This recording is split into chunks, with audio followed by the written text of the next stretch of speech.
All right, let's make like a tree and grow old together. That's kind of cute. That's kind of adorable. It would probably be more so if any of us were dating each other. Now, Luke, how could you? We'll talk about this later.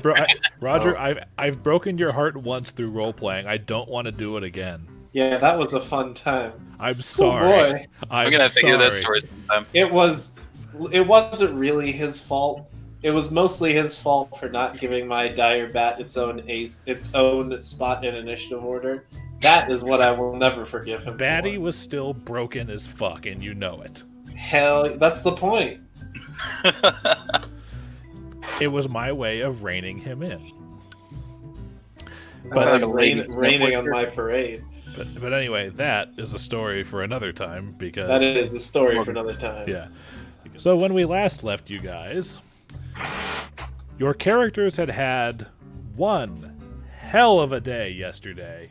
After waking up, you had planned on simply going to a protest to protest the martial law, and though you were able to get the protest relatively under control, it wasn't too much longer before things just went completely pear-shaped.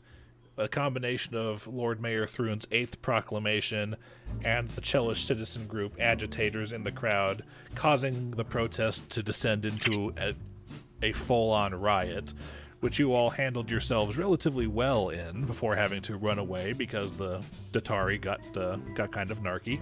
Ah, yes, the Hitler Youth. I remembered that. Yeah.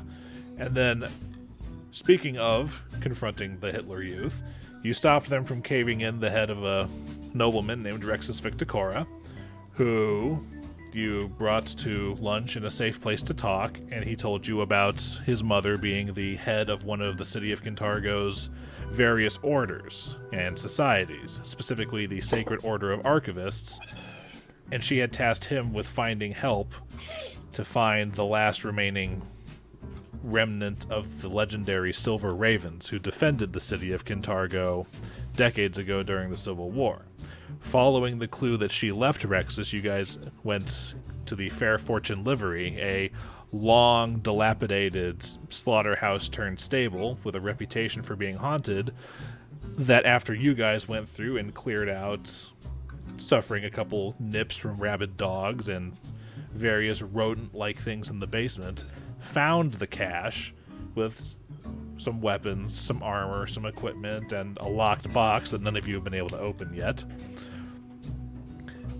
And finishing that up, you have all adjourned to the Longroad's coffee house in northern Kintargo, where one of Rexus's mother's friends, Laria Longroad, the halfling proprietor of the establishment, took you in to say how was things below the livery, how are all of you doing?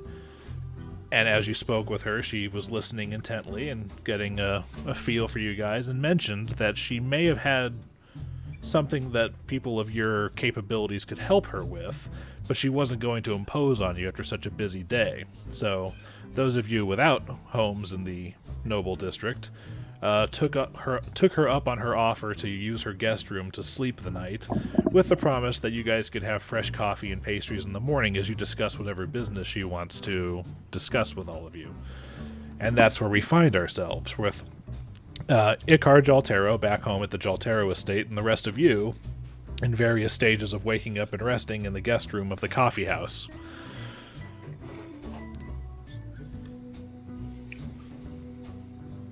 Ooh. So good morning. It's now day 2. All right. I'm gonna head straight up for coffee. I really don't want to talk to anyone until I have my coffee. Okay. I'm gonna follow him and bug him on purpose.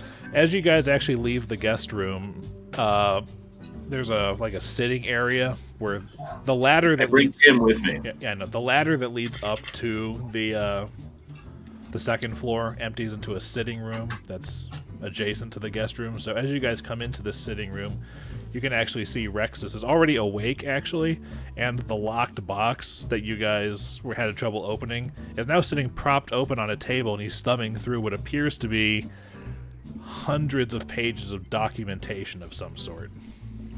Oh, shit. I say we ask him about that box, good fellow. Hey, Rexus, what's that you got there? Oh, good morning, gentlemen. I was curious about what was in this, and, well, I kind of took my frustration out on the lock, and he kind of motions to the lock, which you can see it looks like it's been melted by acid. Those acid Excellent spills. work, my friend. Well, Laria calls this the brute force approach, but it seems to have worked. And Sorry. this second coffer that we found below the livery, it's full of it. He just motions to it. There's like papers strewn all about his desk, and he's just going through them. I'm not even sure what all of this is. Most of it appears to be in a code of some sort or some type of cipher.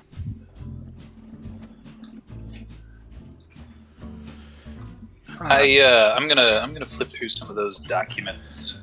Tell me if you find anything with weird language, because I am well versed in that of the writ.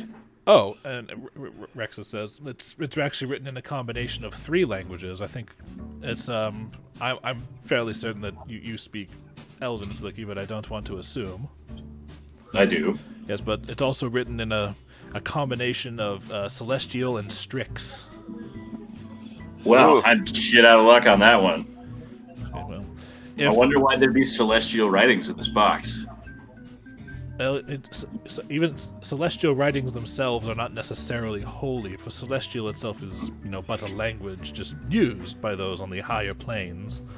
And Strix is a relatively, the Strix speak their own language, and it's localized enough that not many people would actually speak it. So it seems to be an effective way to hide it. I can read all 3 of these, but even I believe that decoding these by myself might take close to a couple of months. Oh my god, we're gonna need a montage. Well, if Months. We don't have that kind of time. no, if you Thrun will have destroyed the city if we give him a couple of months. Well, he said by himself, but with our powers combined, we should ask him how long he thinks it would take. I imagine if someone else was able to speak all of these languages and help me for periods at a time, we might be able to cut this down to maybe just a few weeks. Never mind. Sorry, old man. We don't have What that if kind you of time. had an exceptionally clever and handsome individual who could speak I all already 3 spoke. of the languages? And I kind of raise my eyebrows and... Well, if you could speak all 3 languages, you'd be able to help me decode the cipher, which would cut our work down drastically. The more people we have that speak those languages, the faster the work gets done. Yes, but your timeline of a few weeks, is there any chance that could be off? Could we speed that up a bit? The coffer itself has multiple hundreds of pages, most of them all written in a cipher.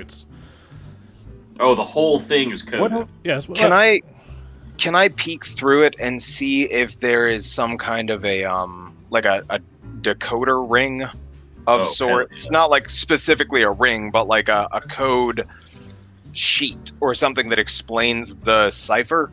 It's like that Benedict Cumberbatch movie. I will burn a level 1 spell slot to use comprehend languages to make it so I can speak all 3 if needed. If that'll make it. All right, I'm just gonna pull back to DM behind the curtain kind of moment. Yeah. The campaign is expected not to take you guys aren't going to complete the entire campaign in 21 days. This is going to be spread out thing, and decoding the documents is an activity that you can take during your times and everything. And comprehend languages only last an hour, which might help a little bit, but it's if you help him for multiple days throughout the week, dedicating most of your free time to it, you'd be able to do stuff. Well, why don't we go find people to join our cause who speak these languages? Well, Yeah, let's put our best guys on it. yeah. So the next closest guy that you have is Flickie, and if he just puts a point in linguistics when he levels up, he can just know Strix, and then he can just immediately help out. Nice. But Rexa says, coming back in, Rexa says, out of everything in here, there's only 4 sheets that I don't think are part of the cipher, and that's because I've identified them as spell scrolls. Can I have a look at them? Yes, and if you want to write them down, I can tell you. But they are. I found. Oh, hold on. There's the loot thing. Yes. Once you have the loot thing, just let me know, and I'll start dictating. Computer's slow as fuck, but it's getting there. All right, edit. 24. All right, what are the scrolls? It is a scroll of misdirection, a scroll of pass without trace, a scroll of undetectable alignment, and a scroll of whispering wind. Am I magic enough to know what Whispering Wind does? That's actually the only one of those spells I think that is on your spell list. So if you wanted to, you could take the time to actually copy Whispering Wind into your spell book, if I'm not mistaken. Yeah. What does it do? That's a good question. Let me pull it up. You have to spend a little bit of money. Flickie, I think this one would be useful for you, and I hand you that scroll. I accept the scroll graciously and I peer over it doggedly for information. Wow. Oh, okay. You can't copy it just yet. It's a second level spell. You have to wait. You have to wait until you hit level 3 before you can transcribe it. But you can use it now. But here's. That looks like pee, Tim. Do you want? It's in the core book, but do you want the gist of it? Yeah, hit me. Okay. Its range is 1 mile per level, and basically you whisper a message on the wind, and it travels until it reaches your target area, and then anybody nearby hears the message on the wind. Oh, cool. Yeah, I'll hold on to this for a little while. I should be able to copy this next time I feel stronger. Yeah. Yes. The other ones, misdirection, pass without trace, and undetectable alignments. I'll let you guys research those on your own time so we can move things along. But Yeah. I'm fairly certain most of those are on like divine caster spell lists. I can do misdirection. Okay. It's either misdirection or pass without trace. I can use one of them. Okay. But that's what you find in Rex's. And Rex's has a cup of coffee next to him, and he takes a sip from it and says, Laria's already up, and I think some of the early crowd are in downstairs if you want to rush downstairs and get yourself some refreshments while we're waiting for Icar to join us. Yes. I'm going to follow close to Tib'resh as we go get food. Yes, please. I say miserably. I could go for a cup. I give him a little pinch-key on his booty as we go down the steps. Absolutely not, Well, Flickie. it's not steps, it's a ladder. I give him a pinch on the booty. Are we climbing up or down the ladder? Down. I go down before Tib'resh, and I pinch his booty as he's getting off so he can't stop me. And I say, good morning! That's... All right. Next time I'll kick you down the ladder. You do that. Okay. Let's, I'm going to grab a cup of coffee and, I guess, look around a little, see what the people are up to. Yeah, you guys come out the door, which is behind the counter, and Laria is busy at the oven pulling out a fresh batch of what looks like... And Laria's the lady we talked to last night? Yes, Laria is the chipper little halfling lady. Right. Morning, all! Good morning. Good morning! Did y'all sleep well? Were the beds good enough for you? Yeah, it was cold without Tib'resh next to me, but it was okay. Yes, I slept wonderfully. Thank you very much. She looks back and forth at the two of you and goes, takes all kinds, I suppose. But what are y'all, queers? It's like whoa! Yeah. But I'm in the middle of getting some of the scones out of the oven. But Sally over there can get you some coffee if you need some. That'd be rad. Fantastic. Ooh. It feels like the tray she's holding is starting to get a bit hot through her glove. I'm gonna just scoop one of the cups off, and thanks, Sally. Literally for the cups. Okay, yeah. She says, "Enjoy. We got these beans fresh from Icar out to the east. I love an Icar brew. Yeah, they got that lovely rich, like that roast flavor in it. It's a few steps above shit. I grab my cup of coffee, and like that guy in Harry Potter in the tavern, I'm stirring it with my spoon, but I'm not touching the spoon. Okay. And And Tim, you said you were gonna have your coffee and whatnot and just look around. Yeah, I want to see what's going on, see if there's any buzz about the events yesterday. I followed Tib'resh with my coffee. Well, looking around the other about 3 or 4 patrons in this place at the moment, because it's still early. It's only like you guys went to sleep relatively early last night, so you wake up at about 7 in the morning, give or take, maybe. But I go outside to enjoy the morning air while Tib'resh looks around. Well, while you're busy walking through and everything, the other 3 or 4 patrons, most of the small handful of them look about school age, like they're the morning academy students who have to come in to get their fix in the morning. And that's like the Wizard Academy place? The Alabaster Academy that you went to. It's not necessarily wizard school, it's just a institution of higher learning. But wizards just happen to go there. It's like the rectangle square thing. Yeah, like that. Okay, I got you. Yeah, but there's also someone who stands out from the rest of the common school crowd. There appears to be an elven woman dressed in purple finery sitting at the counter with a bunch of scrolls around her. It looks like she's writing notes or whatever it is. She's writing some things on a piece of paper and then moving to another one, writing things on it, looking almost like she's comparing notes. Like she's translating something. No, it definitely looks like she's working on something. She's got, she's very, very focused in it and her work, while the students are busy, with the bags under their eyes and that very "don't talk to me until I've had my coffee" air about them. I'm gonna kind of wander past her, halfway checking her out, and halfway checking out what she is working on. Make me a perception check. Your heart throbs. Back there. You awooga like the cartoon wolf. 20 plus perception 4. Okay. The papers that she's going back and forth through, each paper that she uncovers from the small stack in front of her appears to have to be the same thing. Just by guessing, you would assume she's grading tests. Wait, I'm outside, so I'm not seeing anything. Yeah. And as for checking her out, she's actually a quite beautiful elven woman. She's got long red hair down to her waist, and I mean like Uzumaki from Naruto level red, like Kushina level red hair.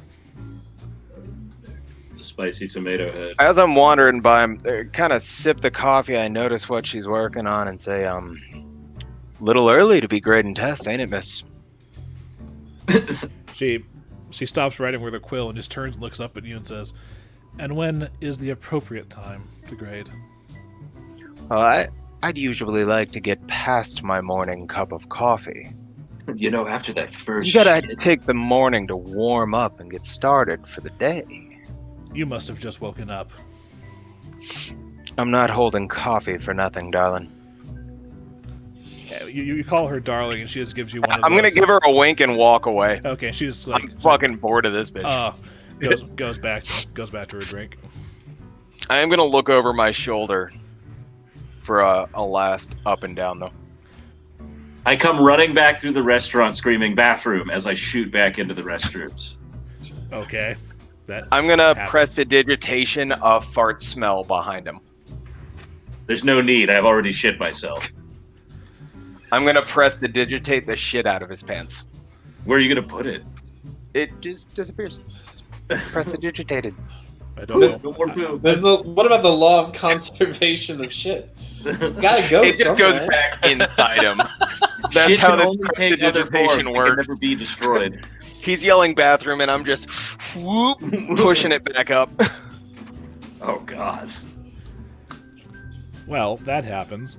And while Flickie is outside, by the way, while Garrett is busy talking with this new design for mage torture, an unseen servant that forces the shit back up your butthole so that you're not allowed to shit. Please, no. You're gonna learn to prestidigitate today, son. Or like I know unseen servant. Sorry, this is getting way off subject. What is happening, Luke? Well, That's the only way to make that happen is unseen servant. Outside, well, Flickie's outside, and some of you inside might hear this too, but you actually hear the town criers are actually going around with the "Hear ye, hear ye! The Lord Mayor Barzillai Thrune has a new proclamation. The proclamation states that all non-native ships' captains must remain on board their ships and are barred from setting foot on land within Contago city limits. Their crew and agents are here to come and go. Sorry, free to come and go, Luke couldn't read. But their actions are directly the responsibility of their captains. And any crew caught breaking Contagan law shall have its punishment visited upon the crew members as well as their captain. Any captain caught setting foot in Contago is to be punished by squassation. So says Proclamation the 8th by Lord Mayor Barzillai Thrune. A few seconds later, he repeats this entire spiel, minus Luke's personal flubs, as he continues walking down the streets. What's the air around him? How are people taking this in the streets? There are right a couple of people who decide to time the emptying of their chamber pots from the second floor to coincide with his path. He's not well liked. He's just a town crier. He's just doing his job. His job just appears to just not be very popular right now. Well, yeah, he's preaching new proclamations for the guy who would, like, fuck it, kill him, right? Precisely. Yeah. He's only got bad news to share. I have also taken the liberty of adding this proclamation to the journal entry of his proclamation. Squassation. A variant of a form of torture in which a victim is hung from the ceiling by a rope attached to their hands tied behind their back, in which there is also a heavy weight attached to the victim's ankles. Yep. Yeah, you actually already knew about that from when he announced it at the protest. I thought you were about to say, and then they start shoving the poop back in. I was like, this is only going to get worse. But yeah, the town criers are, crying, as it were. So Flickie heard that outside. The rest of us didn't hear any of it, right? Well, he was, being very loud about it. So if you were... Well, they get off the toilet and they come back in and... I mean, Garrett was busy talking to, Yeah, I was flirting a girl up. Yeah. Well, and Tib'resh, what were you doing? And unmute yourself. I'm so sorry. I was reading through the proclamations. Okay. No. Sorry. Last off, I was just enjoying my cup of coffee inside and watching. Sorry, Garrett. I forgot your name. Sugtok. Watching Shattersong flub flirting with that teacher. All right. Well, that being said, while you guys are doing this, is there anything else specific that, Tim, you're doing in the coffee house? No, not right now. All right, which means I'm going to scoot on over to what Icar's morning looks like. Hell yeah. Hell yeah! Waking up in my fancy ass bed. Well, what time do you wake up? Because the rest of them wake up around 7 or something. What about you? I imagine Icar's on a pretty strict schedule, so he's probably up. He's gonna have a servant wake him up at about 6:30, and he's taken down to when the family eats breakfast together. Before they take off. It's an impressive spread. There are plenty of fresh fruits available. Icar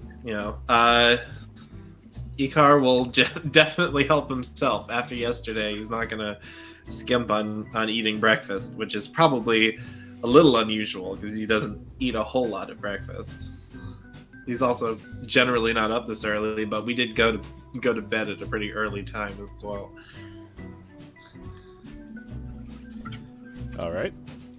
The rest of his family is there. He's got a couple of younger siblings.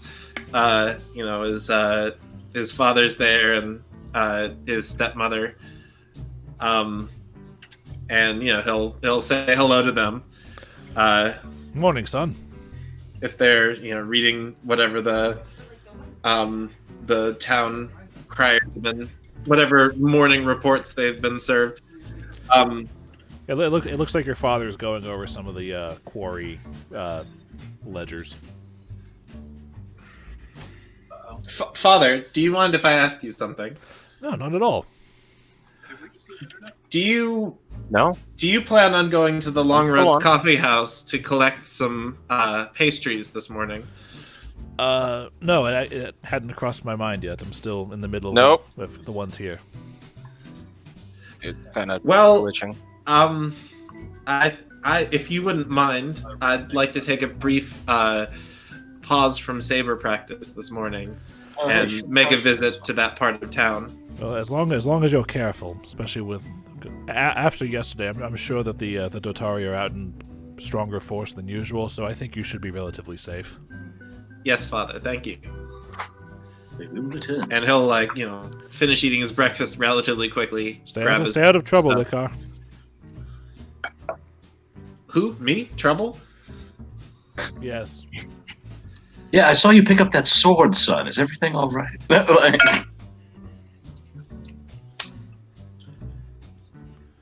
Sorry, sword, butter knife, they all look the same. Well, if they all look the same, then your saber tutors aren't doing their job properly. Prepare to taste the taste of my butter knife? I think opposite, Father. I'm sure that their instruction is so good that I could kill someone with a butter knife. Not that I would. Well, I pray the day never comes when we have to test that. Of course, Father. If that's all, I'll be out this morning. Very, very well. But if you're you were almost out a bit too late for my liking last night. Just be careful about that going forward, especially given recent events in the city. Yes, Father. Tim, mute. Oh my god, I'm sorry. And I'll, head out that way. All right. Go through the gate between the two walled sections of the city. As you're walking, you actually pass by the records hall, which is there in the greens, and you actually see that some of the town criers are arriving there and actually receiving copies of the proclamation to hand out and post. I'll swipe one if I can. It's a copy of Proclamation the 8th, which again I've added to the journal. Icar will just sort of crumple it up and toss it over his shoulder. All right. Absolutely absurd. These wasting Kantargan ink spreading this over the city. Precisely. As a matter of fact, the records hall, since he showed up, has been officially closed to the public. It's official government use only at this point. Was the what? The records hall in the greens. Okay. It's basically like the city archive. More important, though, that it helps establish the lineage of nobility. No commoner can claim to have some far-flung connection unless they can prove their pedigree. It's very important. We're just going to assume you've arrived and I can explain this to them. You see, it's all about the records house. That's the most important. How did I get here? He walks out of his dreams front work, door friend. into the coffee shop. He's like, wait a minute. Have you ever had... Yeah, it's one of those things where you're just walking on autopilot and suddenly you're there. It's like, oh, how did that happen? Well, because this morning was saber practice, Icar's traded his normal noble outfit he's wearing yesterday for... It's sort of a padded cloth dueling armor, but he's still got his noble's coat over it. But it gives him a little bit more protection than just noble's clothes. That's fair. Reflected I see him, in I'm his gonna look equipment, myself basically. up and down. Am I still splattered in the blood of all the people I slaughtered yesterday? Or did we clean and change? I thought we cleaned the You all cleaned and changed. The only person who actually needed a legit change of clothes was Tib'resh, the sewer diver. Yep.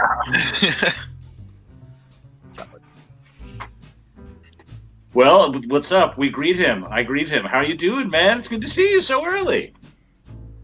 Yes, when you have things you need to do, you're used to getting up early. Well, my parents are dead, so I think you mentioned that yesterday. hey, Like 5 times. Here At goes the least, sad orphan buddy. again. Orphaned at 33. Tragic. Dude, orphaned at 140. All right, so stop bitching about it, bud. Man up. He's not a man. Man up! It's time for you to elf up. Time to elf up, bro. Elf up, or I will elf Bird up! up. Dude, that's hilarious. So, Icar will sort of lower his voice a little bit. Has there been any change since yesterday? I shit my pants this morning. You heard about the 8th proclamation? I did. We were. Okay. I picked up. I got yelled about it again. I had a lot to drink last night. It felt new. Some things do feel new. So do the nobles just get the proclamations delivered to their door, and they don't have to listen to that loud, obnoxious man outside every day? To answer that, all of the town criers have to go to the records hall to get the proclamation. So if anything, they have to hear it more. Oh, Ooh. goodness. Some of the estates have some magic at the walls to help dampen the sound. Must be nice. If you're willing to pay for it. Magic What earplugs, about baby. what about Rexus? Is he still?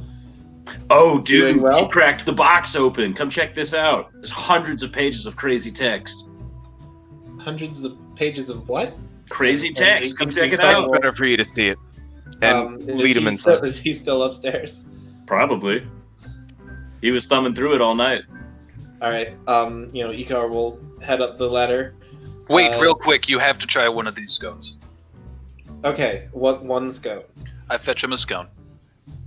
As, It looks small in Tim's giant, girthy hands. Also, yes, but for all of the time that you and your family have actually frequented this place, you've never actually had a scone this fresh out of the oven. It's Scony. It's warm and fluffier than you're used to. Sugtok burned himself if it hasn't grabbing been them right off if the it tree. hasn't been. I didn't burn myself. We My should- hand is obviously blistered I wonder from the scones. if we could hire one of these. I wonder if we could just build an oven in the estate. They could be fresh straight out of the oven at home. You could do co-op business with this lady. Talk to your dad about it. Our empire is in stone and silver. I don't think scones would fit into that portfolio. Stone, one letter of difference, man. Maybe in common. I'm sure the difference is pronounced in other languages. Anyway, up the stairs we go, or up the ladder. All right. As you go up, Quick. We're gonna quick, make Flickie go first. I pinch Sugtok's butt as I go towards the ladder, and then I climb the ladder. do not I'm gonna anger the full hand grab his ass to the point that it's painful, and come. whisper, "Get some," into his ear as I push him up. Did the ladder. did I miss something else while I was gone to Tib'resh? Battle once. Unfortunately, no. This is exactly who they are. Gentlemen, we are I in climb the ladder. a establishment. I don't think any of this is necessary. I'm just sending a message, son. I accept his message with open Up arms. we go. You did owe him one. You ascend the ladder. Oh, those of you with coffee have finished by this point. Otherwise, this is going to be a very interesting climb. Yeah, it went right through me, oich. Garrett, there's no point if you don't mute yourself, too. Oh, damn it. I think he did that. terrible. I think he did. Well, I'm I thought he did that on gargling. purpose. But as you climb the ladder, the three of you who have actually seen Rexus thumbing through the papers and everything, it looks like he started to sort them and stack them, but it's still just a mess. Like when in a cartoon you see someone in an office and they've got a shitload of work on their desk, it's like that. What do you God, think Rex- of this, Icar? Rexus looks up. Oh, good day, Icar. Good morning.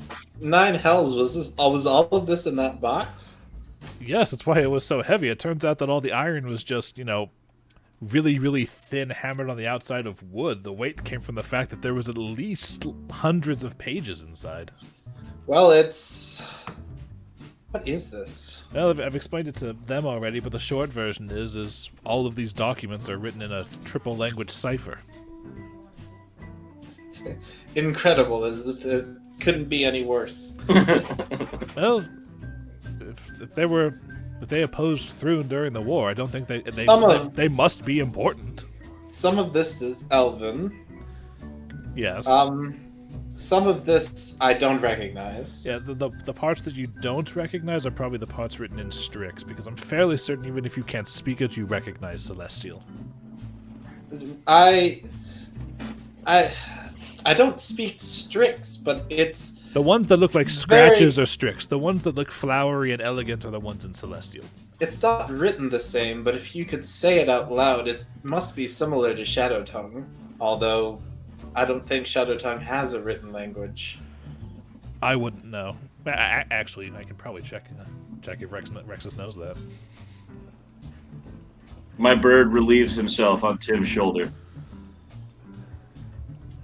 Strix itself is just a mix of Aslanti and Infernal, and Shadow Tongue is a mix of Aslanti, Infernal, and Teldane. As someone who speaks Strix, no, it's not. And if you ever see a Strix, do not say that to them. They will not take it. They will not take kindly to it. Wait, what did he say to never say to a Strix? Oh, if you listened, you'd know. Sorry. Well, that's what it is. I mean, I'm not speaking as a... He does not speak Shadow Tongue.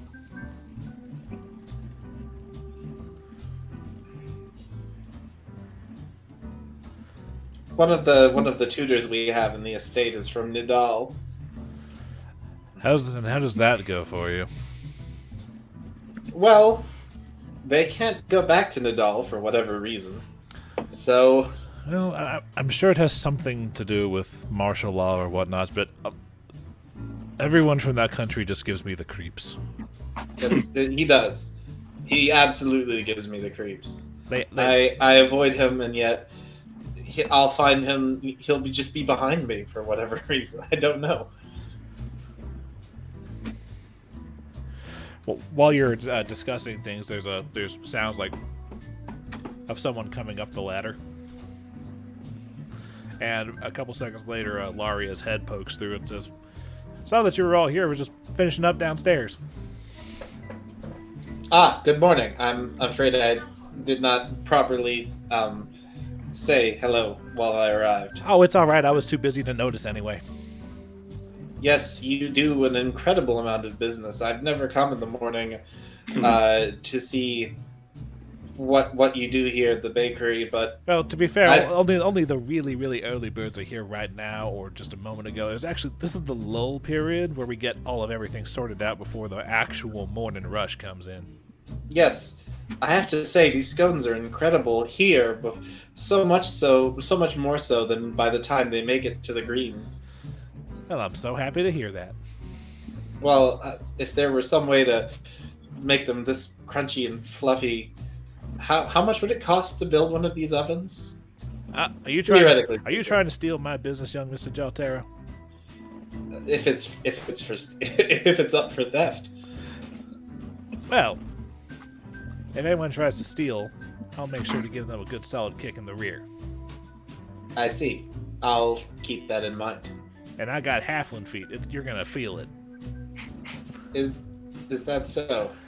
Yeah, it is. Well, I'm sorry, Rexus, but I can't make heads or tails of this. I'm sure that's no surprise to you. Well, I'll hand him the papers back. Well, I can read all of it, but it's all until you decode it. It's all just random gibberish. We've got our best guys on it. Top men. Garrett sounded like an airplane pilot. Then I suppose there's nothing to be done but wait for the cipher to be complete. Well, while he's working on that, maybe I can talk to you about what I mentioned last night. You said it's dangerous. I said I think it might be dangerous just because. Well, let me tell you the story first. So, I told you about my work with the Bellflower Network last night, correct? Right. All right. Part of that has to do with storing and smuggling and sneaking things out. So, I've actually hollowed out the basement of the Longroad's house here, and some of the neighboring basements that aren't attached to their buildings anymore. I've got a small little space under underground here where I help fellow importers store their goods until such time for them to leave discreetly. A friend of mine, Nam Carnivorous, came through a few days past, about, I don't know, well, it's morning, so I guess 5 days now. About 5 days ago, he showed up with some imported Varisian silks that he needed to sit on for a little bit. But he went downstairs a couple of days ago, but I haven't seen him for a while. So now I'm starting to get a little bit worried. But since I got to deal with the coffee house and everything and, keep up appearances, especially since Thruin's going around finding every malcontent they can, I just got to make sure that they don't see any bellflower networking happening through me. So at the very least, I have no plans to use the basement. I call it the Wasp Nest, by the way. There's a statue of Calistria down there somewhere. But if you guys, on top of everything else, just to make it extra illegal. Yeah, I know, right? It's not mine. It was there when I found it. Then why not destroy it? I'm sure that's what you'd tell the Dotari. Oh, it's in the water. It's frustrating to get to. It's underwater, but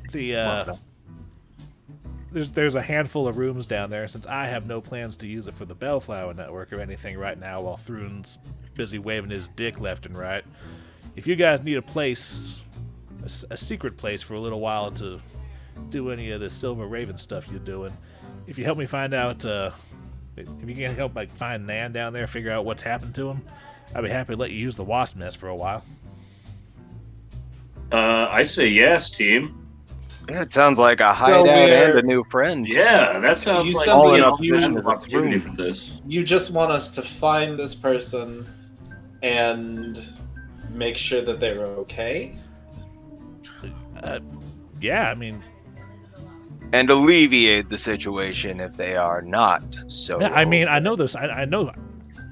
I don't know if it's him, but I know someone's been eating the food I've been leaving out for him. Well, this sounds good, especially considering right above this secret place is some of the best scones I've ever had. I think we should go down there and help out.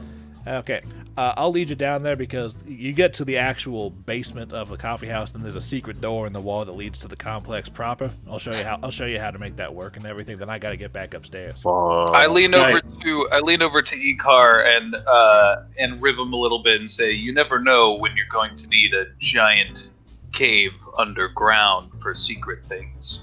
Knowingly, I have suspicions. Tim in this universe is writing that. Okay. Yes, I mean, caves are very useful for when you're digging out ore. I'm not sure what you mean. Tib'resh, the answer is always. You always need a cave to do stuff in. I concur. This can't possibly be up to building code. Because there's no way I'm picking up what you're putting down. Well, yeah, let's go ahead and look. To the Bat Cave. Yes, excuse me while I do map things.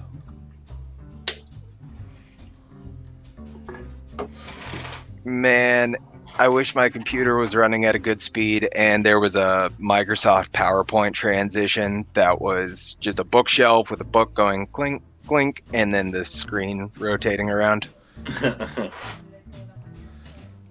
Yo, Roger, I know it's like I cannot wait for the eventual reveal, even though. Well, you haven't even met the Batman part of Batman. I know, but I understand how shifted. I feel I have intuitions. All I know is he fights good.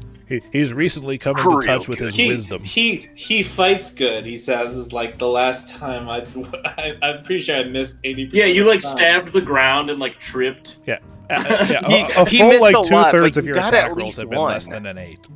It wasn't Tibresh's split himself in two to kill two baddies in a punch. Anyway, yeah. I've moved you guys over to a... I did not beat a motherfucker with another motherfucker. Yeah, so this is the map of the coffee house. Oh, Sugoi! You guys are in the upstairs area in the bottom left of the map right now.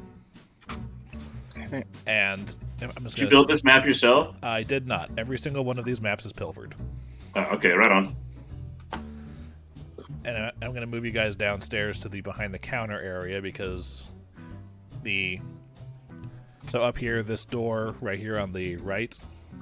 Where's the thing? This? No. Sorry, not that one. That's the one that leads out to the alley. I need This? Yeah, that's the puke alley. Yeah, this one that leads to the pantry. You go in there. Laria leads you in there, and there's a ladder in the back square that leads, and now over to the right. Excuse me while I grab you guys. Is this the ladder that goes upstairs to this ladder? Yes, that's the ladder that goes upstairs. Okay. And yeah, Cool. it matches to the other one that you circled. Cool. I'm getting some map awareness in my brain. Okay. Yeah, and you guys, this is the concealed basement of the coffee house. She says, "This is since it's underground, it's a bit cooler down here, so I can store things down here that might be a bit more spoil. Tend to spoil, or any sort of like Perishables. Yes. Thank you. That stupid word. Nah, my mom was a gardener. Don't worry about it. Oh, it's a shame she's passed on then. Yeah, No. and my dad too. My parents are dead. 6 Why times. would you bring that up? Anyway. I'm sad.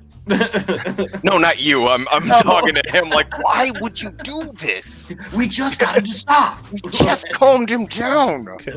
But then she Very walks. sensitive. She walks over to that wall there on the left and says, "Now, if you turn this stone right here," and she takes one of the more rounder paving stones on the inside of this wall and turns it a quarter turn left, a small door to the side of her pops open and swings in a little bit, and that will lead you into the wasp nest proper. So just let me know what you find down here, okay? I'll be upstairs. And Anything we should be expecting? I don't know. Just there's still a bunch of Are there storage. wasps? Oh, there are plenty of boxes down here. Like, there's about entire half of this place dedicated to a giant warehouse type room. Excellent. Yeah, and there's a small lake in there that connects to the greater sewer system. The only thing, Tib'resh, your favorite. yeah, the only That's a shit pool. no. The water itself is clean, but the only thing in here that I've added besides the boxes and everything is the little dock heading out there. But you'll see it when you get in there. In the meantime, I got to get upstairs before the pastries start burning. Oh no, Yes. get to those pastries. Yeah. If you need to come back up here for anything, just holla and I'll see what I can do. Okay, thanks for your help. We'll go find your man. All right. I opened the door. Remember, his name's Nam. Nam. Nam. Yes. We'll go find your Nam. Any description of who we're looking for? Is he short, tall, hair, is bald, it's clean shaven? human. Well, last time I saw him a couple days ago, scruff on his face, and brown hair down to just past his ears. He's keeping a low profile, so he's dressed relatively modestly. Okay. Okay. I'll see you when you're done. Catch you on the flip side. All right. I opened the door. Alrighty then. How dark is it down here? Kind of light do we have? Just down here, there's actually some torches or whatnot, so you can actually see this entire room. Okay. Nice. Where's my stupid? There it is. And I'm gonna do a different and reveal a big chunk of the map instead of room by room, because this place honestly isn't that big. But I'm not gonna give you the whole everything right away.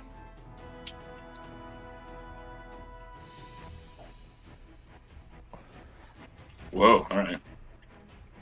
I love a good exploration. Quite a dark. Now, beyond this secret door, it is in fact dark down here. Give me just a second.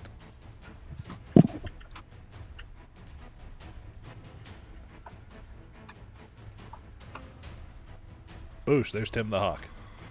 Cool. I was about to say, I touched him and cast dancing lights on him. Dancing lights. Do you mean Wait, light? dancing lights? Do you mean Oh, light? not You've got dancing light. lights. My I got bad. the I just dancing mean lights. lights. Yeah. It's like summon. Yeah. Yeah, it's just light. Yeah, light makes something glow like a torch. Dancing Object lights shines summon. like torch. Yeah. I That's can what go. I Pew, meant. pew, pew, and Wait, shoot out can't we 4 already little light see in bulbs. this area though? No, he said the rest of it's dark. Okay. But yeah, so I cast light on my hawk. And I mentioned this to Dillon out of like between games and everything, but light itself is a 20-foot bonus, not a 30-foot 30-foot. So the bright light is the yellow circle and the dim light is the green circle, just for ease. Now let's roll some motherfucking dice, dude. What am I missing? I sarcastically point out it must totally suck to need a light to see in the dark. You wouldn't Yeah, be I've able got to low either. light vision. Oh, Dark vision, he can just see in shades of gray. yep. Yes. But as you come out of this door into the hallway leading to that dock, this long, damp hallway opens to the southeast into a large reservoir of calm, dark water. There's a wooden pier that extends about 20 feet into the water, while another 20 feet out into the water raises the top half of a statue of a beautiful elven woman. A foul smell like that of rotting meat comes from somewhere near the pier, and 2 holes have been knocked into the northwest walls to provide access to chambers beyond. That's the 2 stairs leading off to the left. The smell of the rotting meat is killing me, so I'm going to try to seek out whatever that smell is immediately. It's coming in the direction of the pier. I'm gonna gonna head send the immediately. hawk over the pier so everyone can see, so we don't like fall in the water or anything. Also, Luke, can you give me control of Tim? I thought I did, but okay. Oh, no, I think you have to do it every session. Hey, Luke, how far back does it look like this chamber goes? The water specifically. The water? Yeah, is it just that's the length of it, or is it just unrevealed? That's the extent of the map that I have. But Okay. it goes a little bit further until there's like a knocked away hole that leads to like the sewer system or whatnot. Okay. So it's not really attached so much as adjacent. It has become Sewer it has become attached. Okay. Cool. Yeah, I'm gonna wander towards this and look around, sniff around for Alright. the That's smell. Good thing you're a Viking, dude. That smell is dreadful. Okay. Yeah, well, I'm getting like more and more sick. well, I prestidigitate myself some nose plugs, because even I can't handle it. okay. It doesn't smell nearly as bad as the underside of the livery. I'll let you know that. But if you're gonna search for the source of the smell, I'm gonna need a perception check. Should we Do all I try get one? any bonus from having scent because it's scent based? You can't do I scent. agree. You actually don't have scent. Oh, unless because that- it's yes, that. it's Yes, gonna be that. against me because it's really bad. Yeah, no, that you can't use scent unless that other thing that we've discussed happens. Okay. I let it slide last session because everybody gets their one fluke. and Yeah, then- I got it. Roll d20 perception. correct. Plus 4. 14. 14. Okay. As you're investigating out on the pier, you come to right about underneath where Tim the Hawk is, and you can see underneath the pilings of the pier, you can see the partially eaten remains of a man wedged among them. Does he have a beard? Check him for a beard. Does he look like Thrune? No, he does not look like Barzillai No. Throne. What about, does he look like Nam? Yeah, what?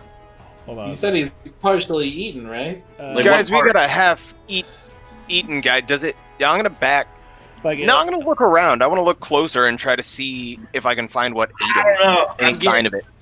I'm getting fish monster on the end of the dock vibes. Yeah, but I'm Are not gonna you- walk off the dock. I'm gonna look. And say- in your 140 plus years, have you seen any monsters in the sewers? In the sewers, no, but in the ocean, yes. if you want to roll to investigate for whatever you're looking for, I guess I won't stop you. 21. Yes, Skull. Roll some bones, my 17 guy. plus 4. Okay, hold on.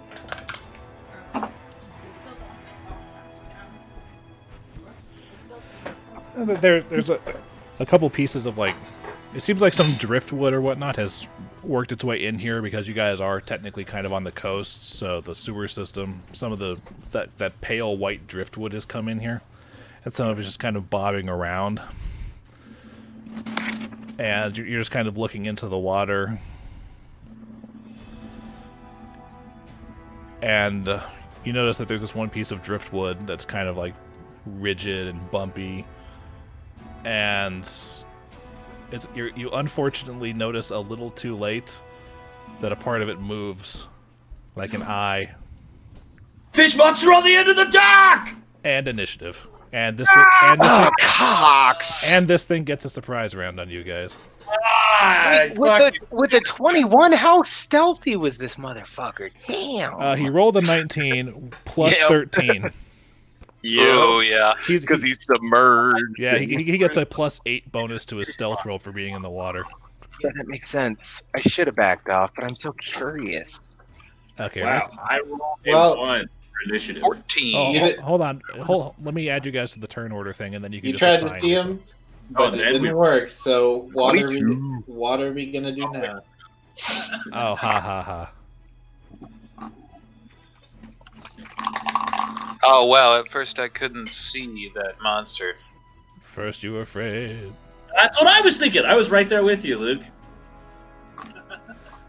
You know, going back and editing some of these videos, you and I have a lot of, yeah, they're totally brothers kind of moments where we just say the same things occasionally. Like, that's fair. So you said I got to re-roll because you hadn't set stuff up, or should I roll with my initial 1? Your initial 1. It's just I had to put you in the turn order so you could assign it to yourself. And now I have to roll initiative for this thing just for knowing what's your initiative. Hey, what are those green and blue circles for next to my health? The green and blue circles, technically each token has 3 bars, but I'm only using the red one for health. You can have additional bars for things. Like, if you want to fill in a blue bar with your uses of Hand of the Apprentice left for the day, you can do that. I won't stop you. Also, how do I hide the numbers? Like, because they're taking up a big chunk of my screen. Like, can I make it so the menu goes away? Yeah. There's a little hide button. It looks like a normal navigation menu bar thing. It's right by the right side menu, and you can move the turn order thing wherever. Yeah. Yeah, the turn order thing's fine. I'm just trying to figure out the circles for like health and all that shit. Just click off your token. Oh, haha, thank you. Yes. I've got That's what you meant. And yeah, and also I've got good news, bad news for everybody. What the fuck? Dios mío. Well, the good news is it's not a fish monster. Oh, jeez. Okay. Because well, while Sugtok is looking at this body and then at the pieces of wood, hiding among them,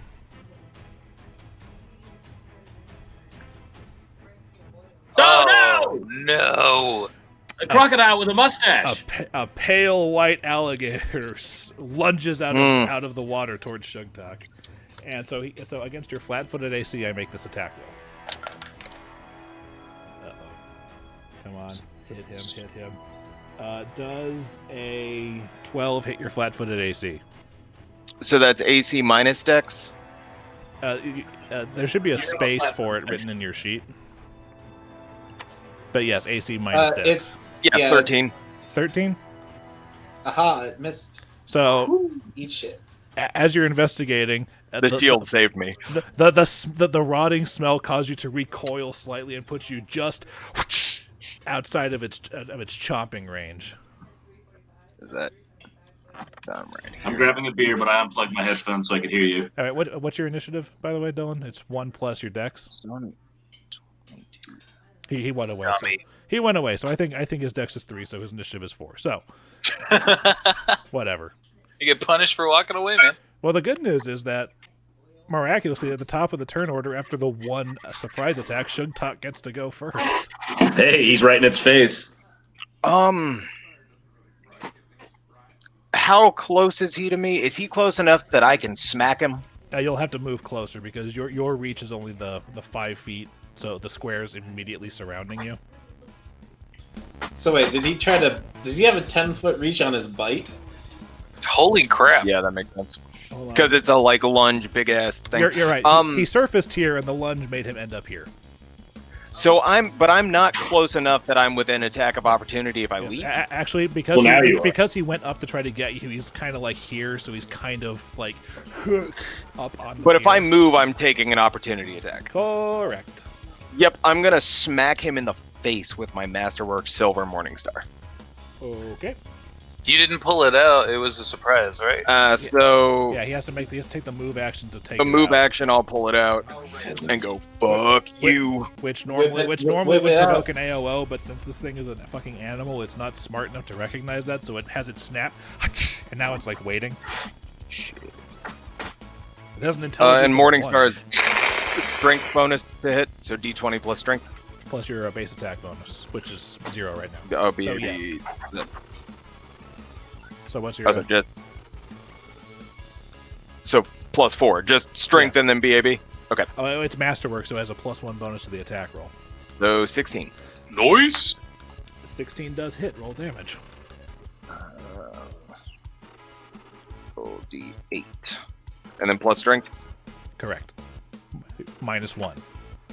Nice. 9. Yeah, because silver. So 9 points of thunk to the jaw. You smash the Morningstar down on its head, and he gives itself a reptilian.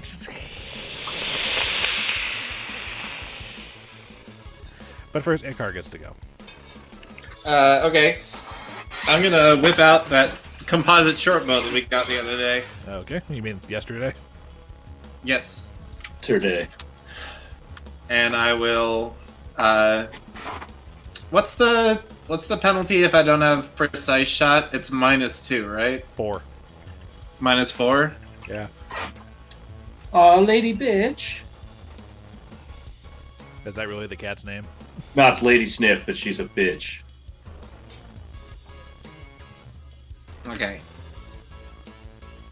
She's been nice. Don't trust it.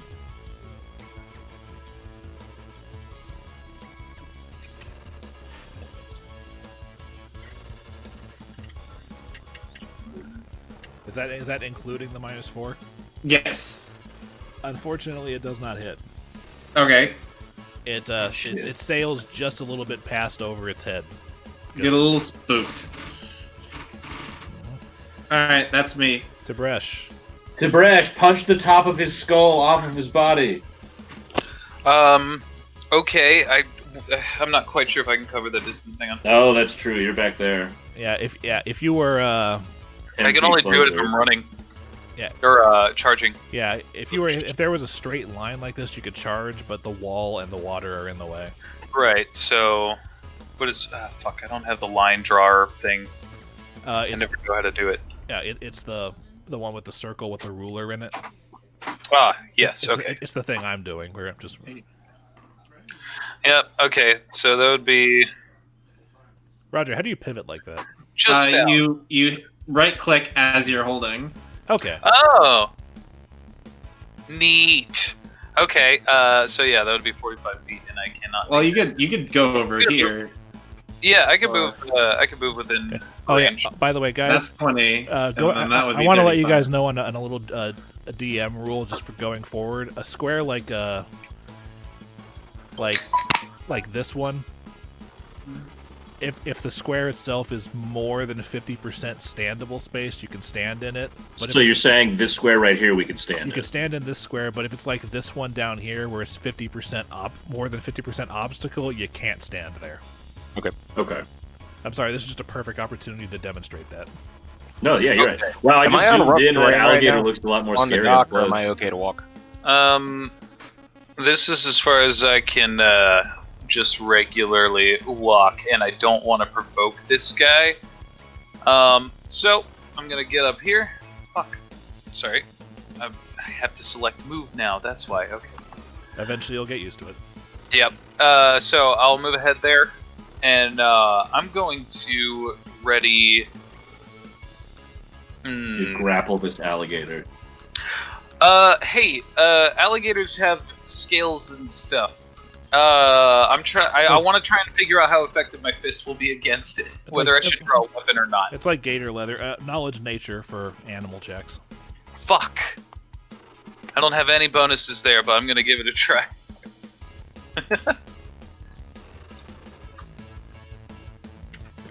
10. 10 to hit? Sorry. No, 10 to 10 knowledge check? Find out. Yeah, I'm not within range of it. Right, sorry. It's a crocodile. People know them as patient river predators, but it's just an animal. It's not magical in any way. All right, fine. I'm going to. You know enough to know that gator skin is used for standard clothing and usually not armor. Fair enough. Okay, I'm going to stand at the ready. Or what is it? Defensively? Fight defensively? Yeah, fight defensively. That'll increase your AC by 2 until the beginning of your next turn at the cost of a -4 penalty to any -4 on attack. Attack of opportunity, which shouldn't be too much of an issue right now because the one thing is on the other side of Sugtok. Not until I get my multiple attacks of opportunity later. Anyway, yeah, okay, I will fight defensively until then. Uh-oh, snap time.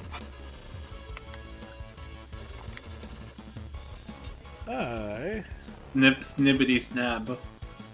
I get to try to bite you again. Does a 14 hit you, Garrett? No, 16. Alright, well, his second attack is his tail slap. Can I jump over it? Well, considering the fact he rolls a 3, yes, we can fluff it up as that. Yeah. 3 plus 0 is 0. Hold on. That's my acrobatics roll. You successfully play a jump rope with its tail. Fuck yeah. Flickie.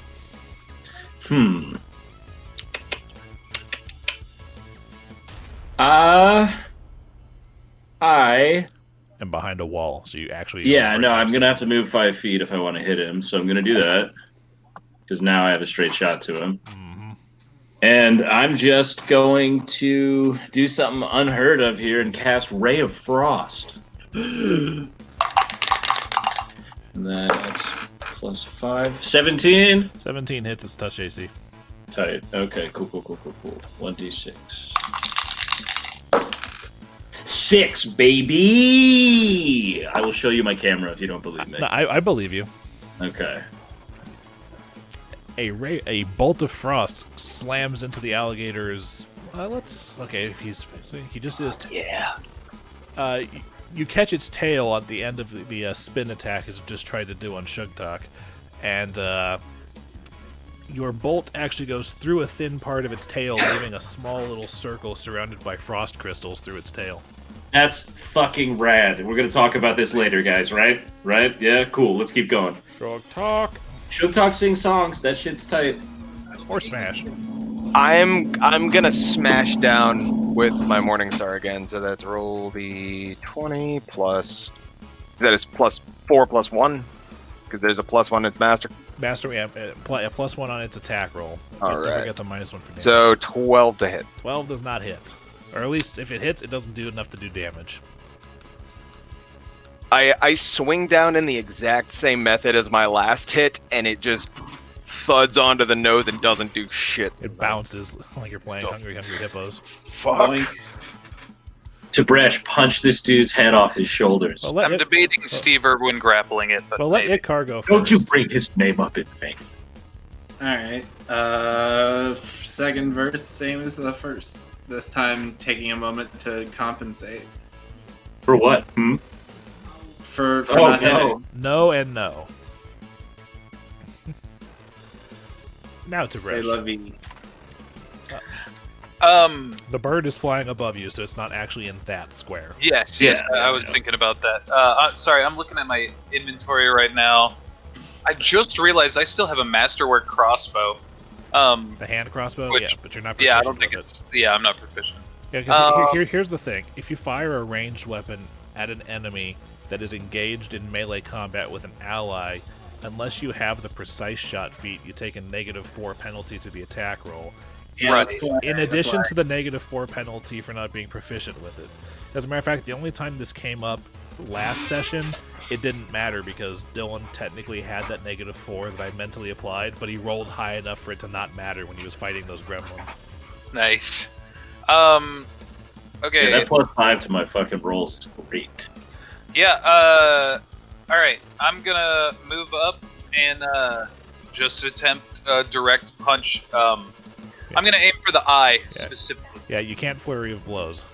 Oh, fucking, yeah, you're right. I'm sorry. Flurry of blows. No, which I have you cannot flurry of blows because that's a full round movement and it because took, I moved. you and moved too far, yeah. You have to. That's I the, moved that's too the far? thing. Is it, how many feet can I move? Well, moving is an action in and of itself. Here's the That's what- here's the thing. You're on your turn. You have standard, move, and swift action, and free Right. actions, or trade all of them in for a full round action with the ability to take a 5-foot step. Oh, so And- it wouldn't put And me with making the- more than one attack is a full round action. So the way that the Right. monk works is you get yourself into position, and then spend a turn wailing on somebody, Yep, and that then makes doing sense. that until they stop moving. Okay, well then I will move in for a regular attack. Yep, aim right towards his fucking face. Shadoom. Fuck me, man. Well, you hit. Oh, that's good at least. I mean, it's You punch him and it goes, "Urgh." you're punching an alligator in the snout. Yeah, I'm gotta. No, that should be right. Never mind. I'm good. Okay. Well, the Punch alligator. him in the snout. Well, that happens. You bop him on the snout, and his eyes turn. As he bops the gator, I'm going to yell at it to try to keep its attention on me. the, Like, the eyes are actually going back and forth. So for its turn, You're like slapping this gator around between the two of you. the gator is going to attempt to bite Tib'resh and use its tail whip on Sugtok. So versus Tib'resh Oof. first. Ooh, knock him into the water. That'd be interesting. Tim does a 15 hit you. It does not. My armor class is now 16 with my regular bonuses. You son of a bitch. Okay. Yep. Well, here's Well, the thing. Luke, mine At hit least till I'm 30 rolling hit. higher, Oh. just not Last high game enough. that would have hit me and fucked my shit up. Yeah, well, last game when you forgot about your fucking wisdom modifier. Yep. Yeah, so Admittedly, I downloaded something that was specifically for Monk, and it didn't do the wisdom modifier. It still applied the dex, so I didn't you notice you at all. apply both. That's the thing. Yeah. Anyway, the tail slap against Sugtok. Wait, I'm supposed to apply my wisdom modifier to my AC? No, only monks. Oh, only monks. Okay, I was like, no! I was It, like, it compensates for them not being able to wear armor. that's fair. Wait, I'm sorry. Did you say that and dex? You, as a monk, Yeah. your unarmored AC is equal to your dexterity modifier plus your wisdom modifier plus Oh. 10 plus the base 10 plus your Tim, dodge okay. bonus. Fucking And full as plate. you level up in monk, you just get free AC bonuses as you level up. Yep, I have 18 armor class. Yeah. Nice. Okay, awesome. God damn. Yeah, you're basically wearing plate mail that is your sounds skin. more like a monk. Yeah, you let me buy the bracers too, so I get the +1. Okay, awesome. Hell yeah. Oy. Okay, anyway, the tail slap Give me. does a 16 hit you? Yeah, 16. 16's my AC. Oh, okay. So Fuck. you barely missed the fuck, okay? It was gonna be an 11, but it rolled to a 5, so you take 7 points of damage. Ooh. Thank Christ. Oh my 11 God, is my you only full had health. 8 points. So I shouted took 5? D12 plus 2, baby. Oh my, D12 plus 2. Look at the size of this thing. Wait, I'm at 11. I hadn't updated that here, but that is actually my health. I'm just now And then I realizing. took, what, 5? Yeah, Right. How much did I take, Luke? 7? You took 7 points of damage.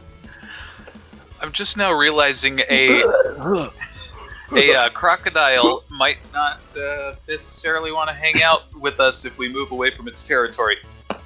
I say we kill it.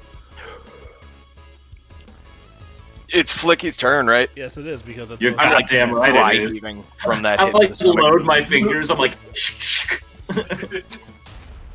This alligator is looking tired. It's looking tired, huh? Okay, well then how about I hit him with Oh, I know I have that spell. Oh, okay. I'm going to use Acid Splash on the hole that I already shot through his tail. All right. Roll the hits and then d6. Plus 5 makes that 15. It hits. Nice. 5. You said you were aiming for the hole on its tail, right? The froth hole, yeah. I'm gonna make it a bigger hole so Tim can like pick it, like put his arm through it and like sling it around like those ankle toys from the 90s. Well, evidently you did not realize this, but the frost crystals inside its tail had actually pierced inward as well. So the acid burned away some of the skin and some of the ice there, and it actually bleeds out. Hey! Huh. Nice. So it freed up the wounds. Did an albino crocodile bleed out instead of killing it directly? Beautiful. That's what I'm talking about. Nice kill, bud. I walk up and inspect Shuttok's very clear wounds. As far as clear wounds, all he did was get slapped really hard with I'm the just tail. like, It's all internal. Don't worry I'm about like me. doubled over on my stomach. My stomach is obviously hurting a fucking lot. Hit me in the balls. I'm like, it might have ripped a spleen, but I'm feeling great. Like, we fucking got him, guys. That's gonna be a nasty bruise. Tib'resh, do you want to help me? Let's drag this thing on to see if this crocodile is what murdered the poor man under the boardwalk. Perhaps there are remnants of him still inside of it. Dude, yeah. I have to interrupt you guys there. Uh-oh. Okay. As you guys are congregating on the dock, you hear from behind you.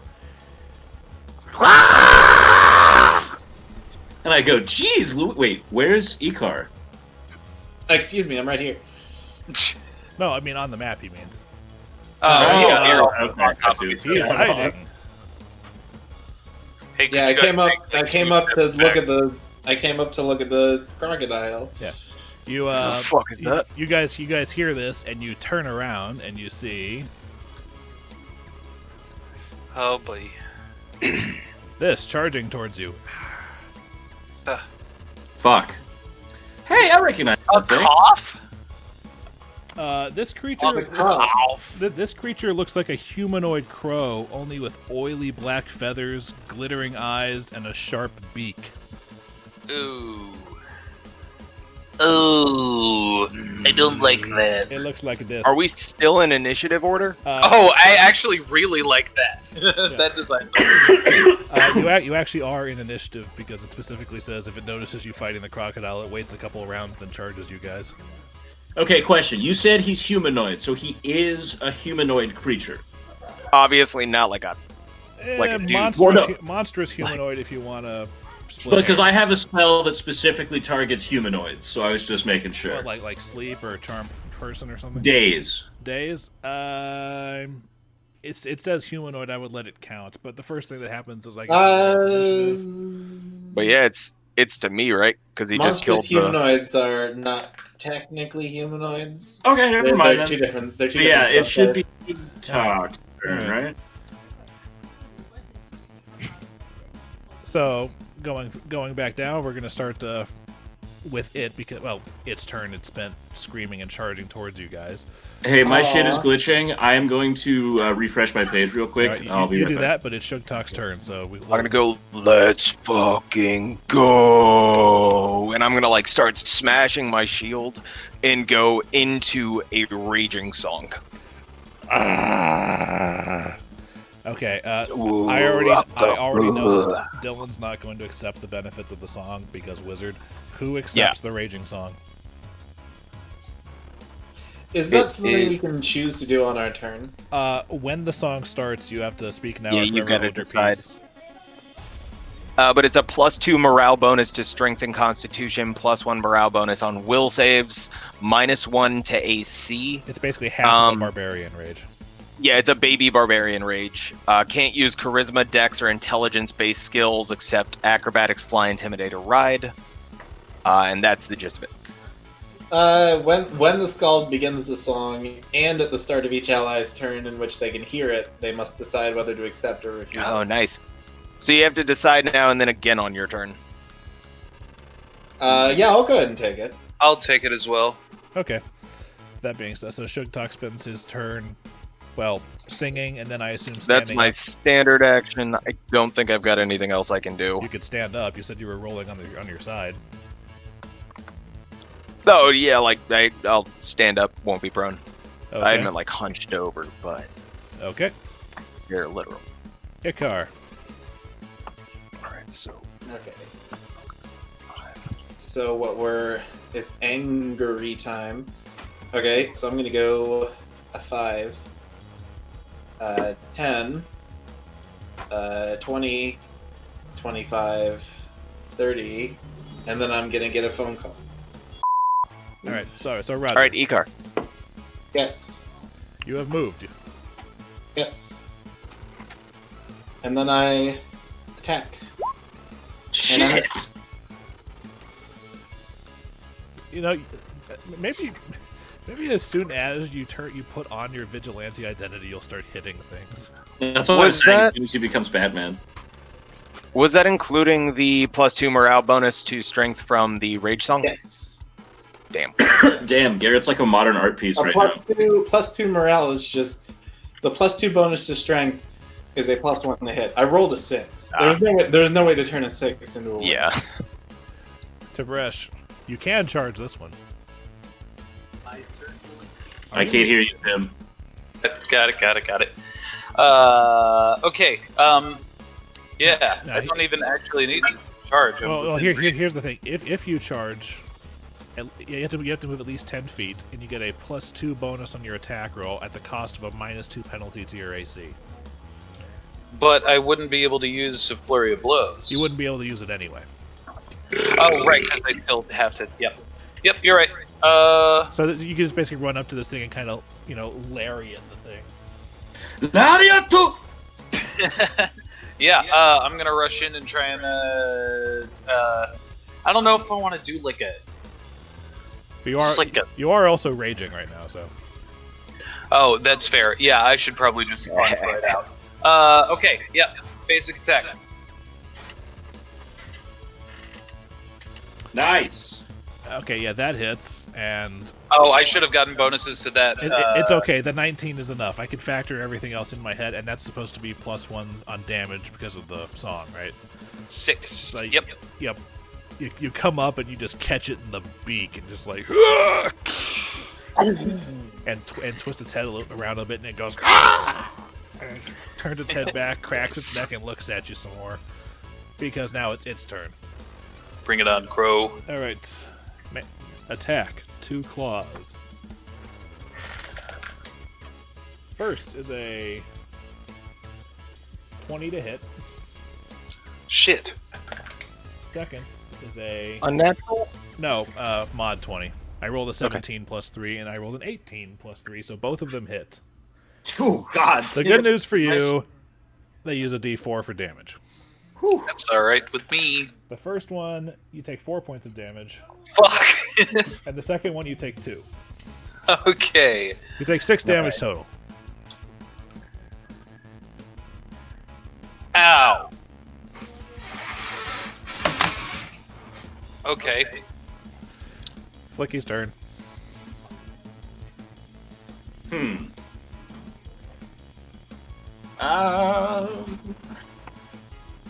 Well, the first thing I'm gonna do is move 1, 2, 3, 4, 20 feet to down here. And then...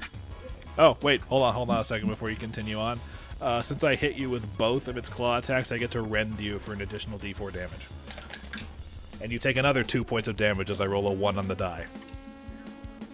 Sorry, it gets both its claws into you and then tears.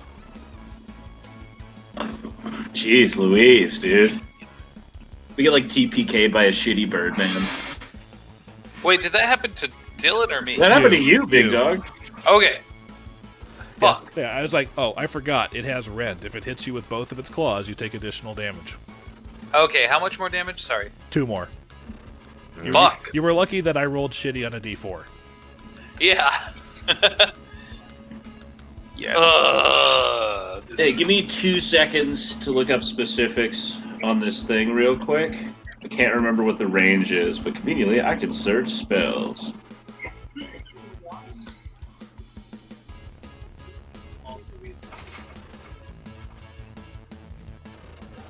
What's the range? Tim is within 25 feet. That's what I'm fucking talking about. Okay, I cast Enlarge Person on Tib'resh. Oh, I'm about to get him. Oh boy. How big am I right now? Oh, I was up. It doubles your size, but that just makes you a large creature. And you get, if I'm not mistaken, an additional +2 to your strength, which means that... Yeah, I should be able to adjust it here real quick. Oh, defaults are to medium. God damn it, it doesn't immediately... It's okay. Basically, your strength increases by 2, so your attack and damage rolls increase by 1. But as a large-sized creature, you have a -1 penalty on attack rolls, so the attack bonus evens out. So I do 1 more damage. And now you're also in the way of Sugtok. You're in the way of the thing getting to Sugtok. Yes. Okay. No! Move! I have a temporary bonus. No, it's fine. I can run through his legs. Oh, it depends on how much this hurts. That's Flickie's turn. Yep. Sugtok's turn. Rage. I'm gonna run to there. Can I do that and get under him? Yes, you can move through allies' squares without issue. Awesome. So I'm gonna run through the legs and rage, and come at this thing with my masterwork. Just gonna try to clip it with your. Yeah, I'm just gonna try to smack it in its face with my Morningstar. All right. So roll d20 plus 5. Unnatural 20 to hit. Yes. D8 minus 1. D8 was Well, it's D8 plus but 3. minus 1 plus my strength.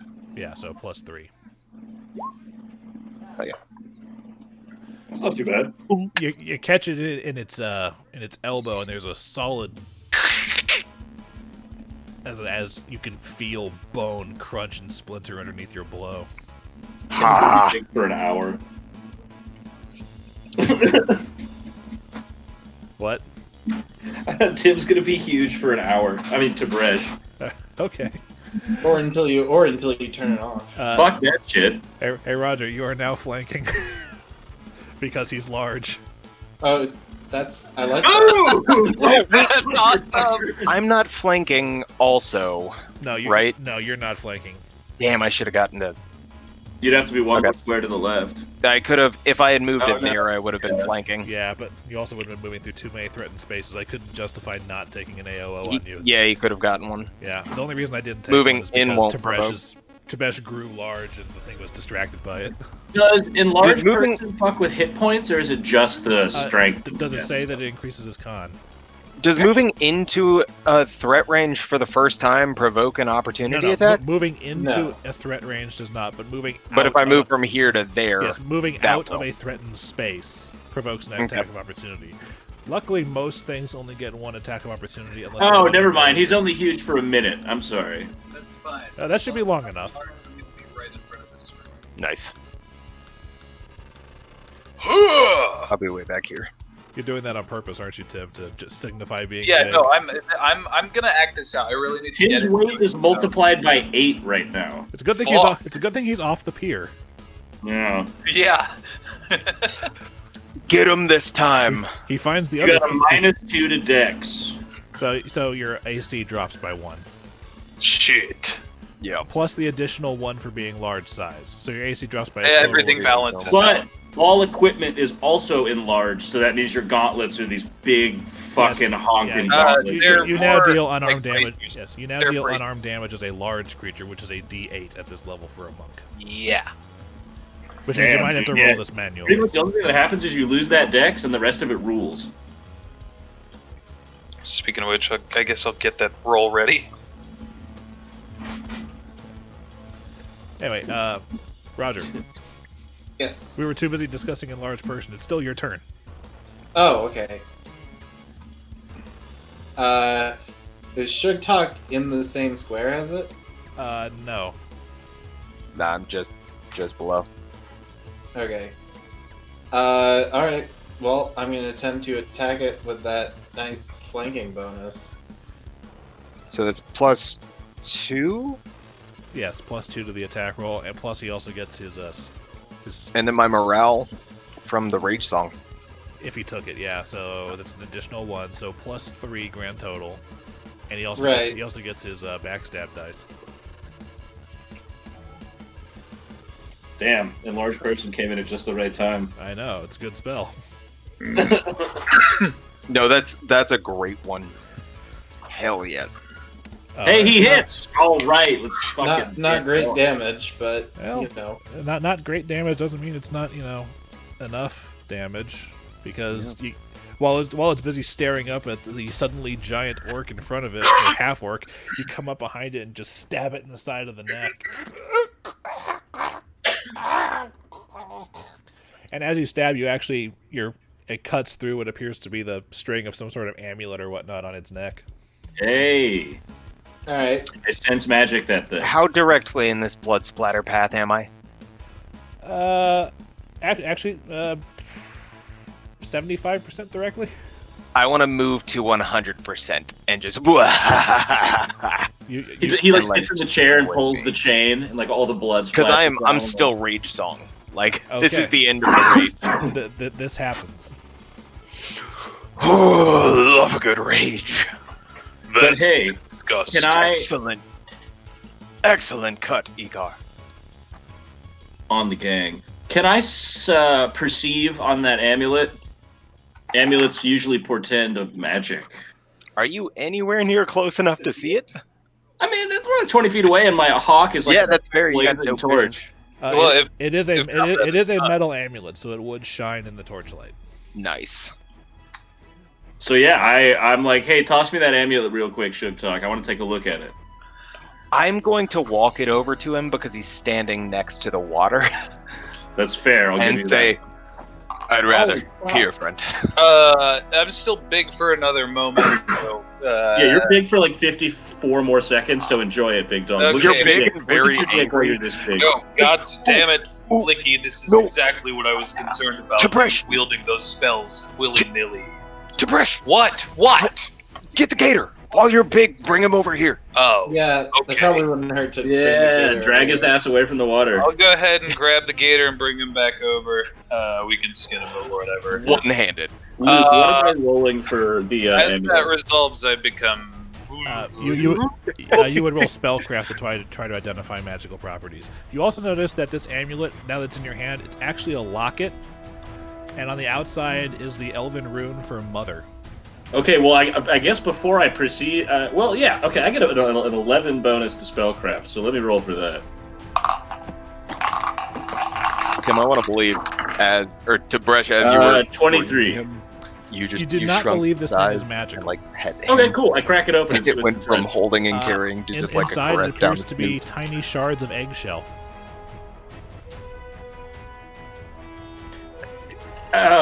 Well, is there anything Fucking wait, what? nice There's inside? eggshells in this. The locket says mother in an elvish rune, and there's eggshells in here. And that thing was like a bird human creature, right? Can I roll a knowledge check to see if I can put together eggshells, silver ravens, etc.? If you want to, I believe monstrous humanoid is still nature checks. Yes. Yeah, it's a nature check for identifying what this thing may have been. Okay, so that So that'll be knowledge nature. yeah, it's just one. Oh, Ollie, you fat turd. Come here. So 10 to understand. Unfortunately, you're not entirely sure what this thing is. Most ravens or crows that you're aware of are either tengus or birds. Well, shit. I mean, does it have anything on it? Can we search the dead bird guy? It does have three. It is wearing 3 copper bracelets also. Dibs on one of them. Also dibs, and I grab one. You can have the last one, Tib'resh. once you shrink. Would you like me to hold on to it for you until you return to normal size?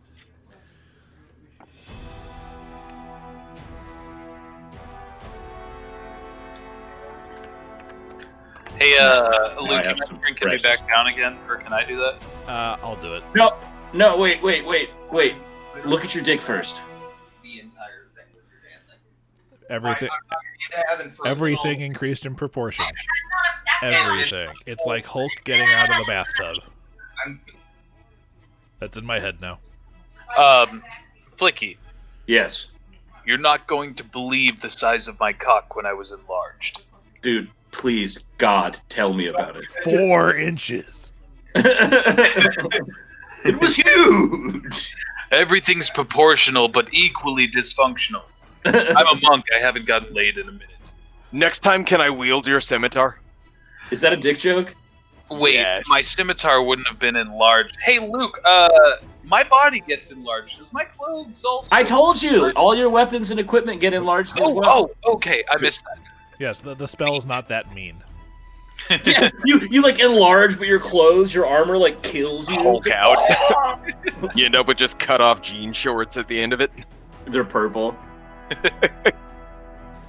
All right. All right, what do we do? Did Did you roll that check for the eggshells, or what's the deal? No, I he rolled don't it- know any. I can't discern. I can't tell anything Oh, that about was the what Tengu this might thing. be, guys. Yeah. I got no Well, idea. I'm gonna fucking pull the group here, because first of all, do any of us have any healing items or abilities? Because 2 of us look a little jacked up. Actually, you know what? I don't want anybody else. When I start to feel bad, I cure myself, and I'm gonna cure light wounds on myself. I approve of this. That's good. Oh, Can everyone make me a perception check right quick? That was the rule. Perception. 21. What is my fucking bonus on that? Perception would be wisdom. It'd be +4. Because I have that miscellaneous modifier from being an elf. Just straight D8. for 16. cure light, right? Okay, well, everyone who beats a 13. Okay. Super. What's the D8? Oh no!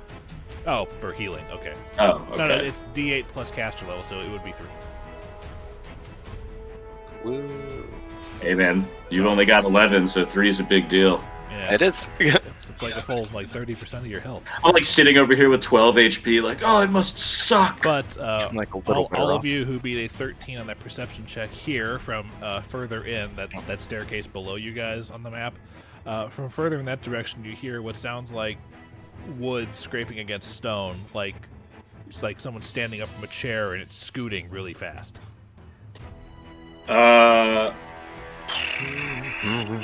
Hey, Icar, we should go check that out because we're not bleeding.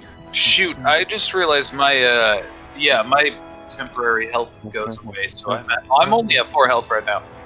Oh, I never applied mine in there. Why 4? Well, No, well, so if you got bonked and you gain that temporary health, I'm Temporary pretty health sure stays. I don't think you we lose should it, back do up. you? No, it's No. because when the Constitution bonus goes away, the bonus goes away, which means you would only lose 1 hit point, so you're at 6. Yeah, out of you 12. lose 1 hit point if you when your Constitution goes back. Oh, down. I was So my you're bad. I only was at thinking 6 out about of his 12. his actual HP number. And I've used I'm 2 sorry, rounds of how did I Rage get to Song. 6? I took 8 damage earlier. No, you And took then 6 I damage lost- earlier. Oh, No, yeah. you took 8. I'm wrong. Holy Yeah, shit! that's Yeah. right. You I did fucking take ran. 8, so yeah, you're down. I'm down. I was down to 5, and then I just lost the bonus from Garrett's song because the battle's over and he stopped singing, so I go to 4. Okay. And you're not big anymore, so you don't have. Ooh, okay. I think since Icar has a sword, he should go first, and I'll follow him. What are you guys talking about? Did you not hear that? Wait, did you not roll 13 or higher? No, I got a 10.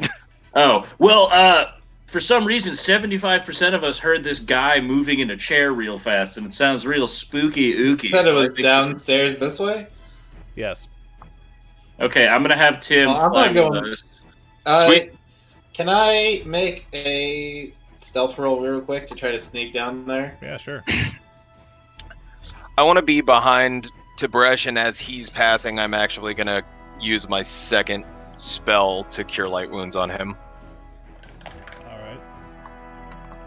That's D8 plus 2? You're gonna heal Tim for like 7. Yeah, I hope so, because mine was shit. Okay. Hey! Whoa! I want you to feel good. And I'm like rubbing his shoulders. Sugtok, good. that might honestly be the greatest song I've ever heard. I feel amazing. It's all in the shoulders, bro. Thank you. Okay. So, Icar, you're right there, and Dillon, what are you doing? Okay, wait. So we are going down into this room. Yes. Okay, cool. And I want to see how you guys are stacked up before I do anything. Wait, else. really quick, should we not explore this fucking area over here? I'm interested in this chair noise y'all talked about. Yeah, you Oh, that's right. The I chair wanna came be from here. I tied to forgot a about chair. that.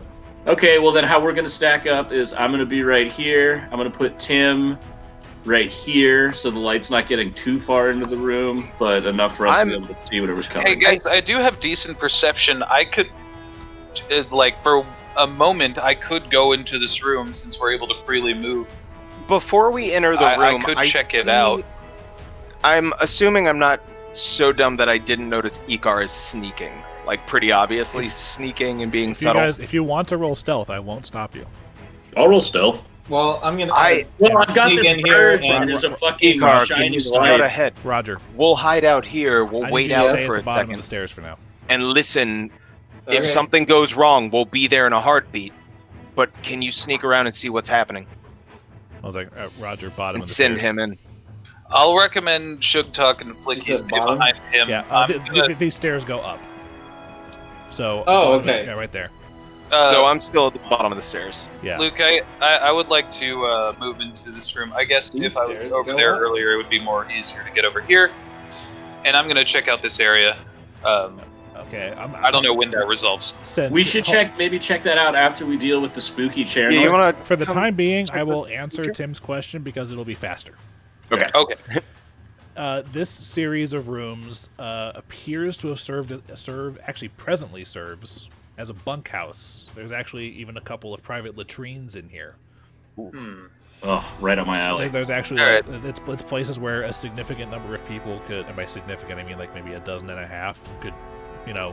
there's enough beds for that and bathrooms and facilities. Remember, Laria said she used this place to hold halfling Right, and it's been taken over. slaves to get out of things.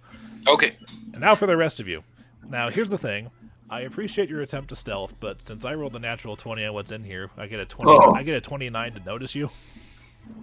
That is the way it be. This is the way. And you see on this table right here.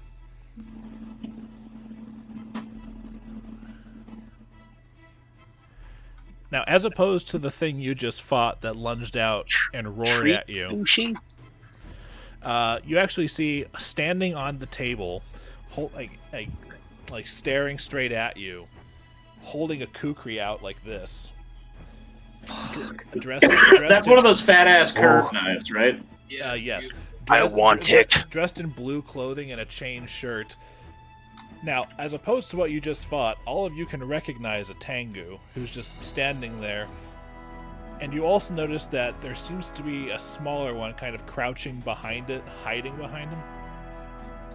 And this is down in that room to the Yeah, the one on top is standing on the table, and the other one is crouching underneath the table behind her. And she's holding there. Can everyone make me perception checks? Yes, sir. Well, by everyone, I mean the three of you that are there. Tim's busy exploring the bunkhouse. Wait, what? A perception check? Yes. I got a 19. 11. A 3. Okay. Died well. Flickie is the only one who picks up on this bit because you guys see the Tengu who squawks at you, "Stay back! Stay back!" Flickie notices that the table they're standing on, it looks like you guys had interrupted a card game of some sort. There's a sun there. But you also notice, Flickie, that the table is set for 4 people to play cards. Wait, can they speak English or Wait. common? Yes. One of them just Would you stay back, like stay back! another player? Wait, I love a good we game of definitely cards. Kill people. I don't know if we should go that route. We should be like, hold up, you can speak. If you I'm meet us, reaching out to no play harm. cards with them. Like, y'all want another player? I But love what cards. is that thing that had a fucking locket full of eggshell that said "mother" was perhaps related to these bird creatures? They don't. They didn't hear They anything don't in the know other we room, killed as far as we understand. And I don't know. if they can speak our language, I want to say, hey, like, can we play? DM said that it sounded like they stood up in their chairs real fast, so it sounds like they heard what was going on. And, well, they chirped, Yeah, stay they did back hear at what's us. going on. So hey, keeping my distance, friends. If you want to, Can we play? You can make it. You can make a diplomacy check. Let's do diplomacy. Who's got good charisma? That'd Well, be if they've noticed me, 15 on then diplomacy. I'm not gonna try to sneak ahead. Okay, so how about we stay back as a show of goodwill because they said stay back, Yeah, and then we diplomacize these. kind of hands up. I put my Morning Star back in. Try to hide that out of sight a little from them. I'm like, maybe I could play with you, gentlemen, Bertleman, you friends. Okay, so, since you roll that, instead of just squawking stay back, it's like, don't hurt us. I don't look to make enemies. We are mutual ground. Ask them about Nam. Please don't hurt. Reaffirm we won't hurt them. We won't. Friends. we're not here to hurt you. Friends. What's how long have you been down here exactly? If you don't mind me asking. The tango on the table. You can actually see the entire time she's been holding this kukri, her hand has been shaking. Actually, Yeah, it doesn't seem like she wants to fight. Place down your weapon. you first. We will You not harm first! you. Not coming closer. Anyone carrying a physical weapon should leave it on the floor right now. Leave it on the. Yeah, in a big pile that would be hard to pick up if we had to run. I want to take my silver raven figurine and try to Press it into my eyeball. gift and try to roll it over to them. Don't offer it. That's great. It doesn't roll very far because it's shaped like a raven in flight. It kind of just stumbles over like a caltrop.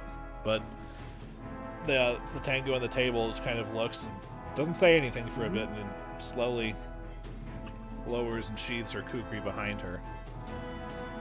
Then she hops down and kind of cradles the other tango and just like. Is the other tango considerably smaller, like a child?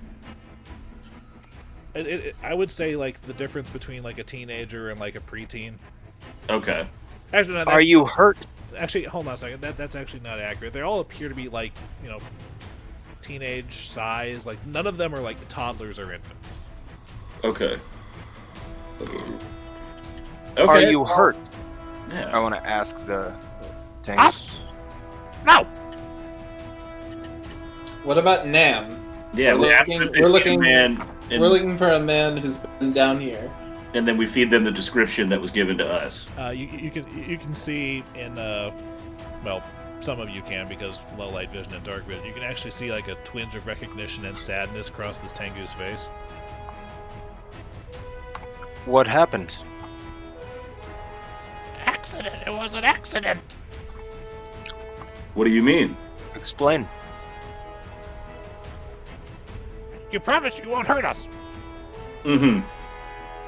There may be repercussions for your actions, but no harm shall come to you. You promised. This I will promise. Aye. Jane! Maggie! Out! Hold on.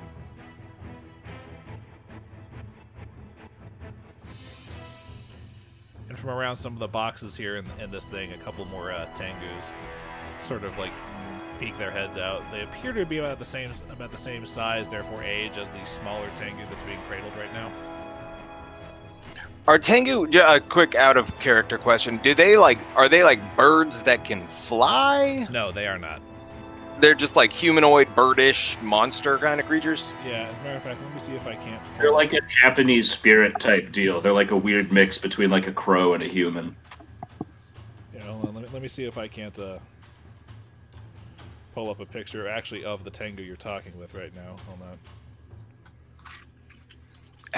Would they allow me to move any closer in to speak with them? If you They just revealed their family. Let's give it a sec. Yeah, like I'm not all the way in, but to the bottom or to the top of the stairs. Yeah, I Very think we should all carefully present staying ourselves towards the edge. so they're not surprised by the number of us. You're talking to this. Oh, okay, tight. Okay. All right. And the last thing, what were the things he said when I said explain the accident? Well, He hadn't yet. she had chirped out Jay and Maggie, and then 2 more Tengu showed up. Jay, Maggie, okay. Maggie, because she's close to... Maggie, what happened with Nem? It's like, Oh, blue jay and magpie bird people. I get it. she starts welling up and blubbering a bit, and the big one kind of walks over and comforts her for a second, and then turns back and looks at you and says, "Nam, we hired Nam. Smuggle us from Riddleport." I smell a quest. He was Okay. He was supposed to get us further away from Verizia, further into Cheliax, perhaps into Garand. But several days ago, he said that his contacts were all gone. He didn't know when we would be able to leave. And our angry half-sister didn't like that. Angry half-sister? Joe! Was she by chance in this room behind us? Was she wearing an amulet? Yes, Okay, well, Okay, we have so- some bad news. no. I'm sorry. It was an accident. Just like Nem, we do not want to hurt you. Did you kill She her? attacked us. We had no choice but to end We her life. defended ourselves as we had to stay alive, but that is all. She closes her eyes and she just takes in a deep breath and holds it and then lets it out.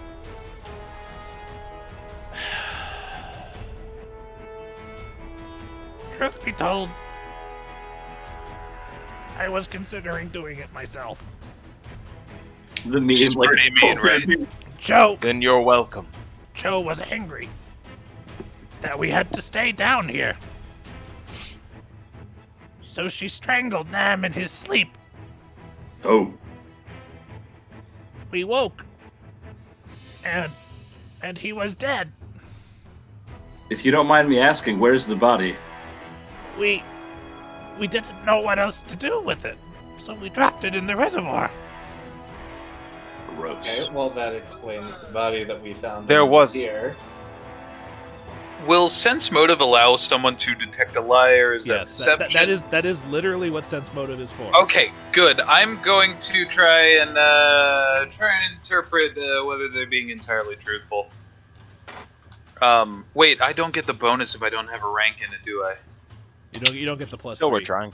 It's still worth trying, yeah. Yeah. I'm also... She seems honest to you. I believe her. Can I I'm also also gonna try roll to for sense sense motive motive? because I You might as feel like well. it's... I'm also thinking, like, was there more to it 19. than just murder? 19.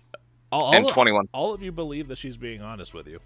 Okay, she sounds cool. Let's not acid splash, ray of frost, Well- or 5-inch punch this woman. The other Tengu, Jay, works its way over Did- towards the crowd. Okay, so we asked them. Okay, DM question: are Tengu like not accepted in the regular world? Like, if we brought them back with us, they'd be cast out or like racist stuff. No, they're fine. Matter of fact, the War Cage, the weapon shop, is run by a Tengu. Dude, They were trying to be. I'm just confused. You wanted to be smuggled further into Cheliax? We ran afoul of a crime boss in Riddleport wants our heads. Okay, let me. wait, aren't we able? Isn't this going to be our place? Why don't we just let these guys stay here? My friends, there are a number of events happening in the city right now that are... It's a little dangerous to move about. But we were thinking about setting up a sort of residence here and getting this place into a little better repair. Would you care to stay here and help us put the place together? Make a diplomacy check. We have no idea if they're going to be useful. Make a diplomacy check.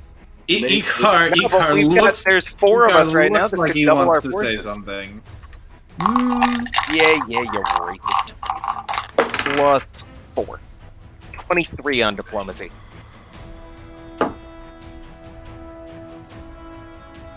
With Nam dead and his contacts gone, we have nowhere to go.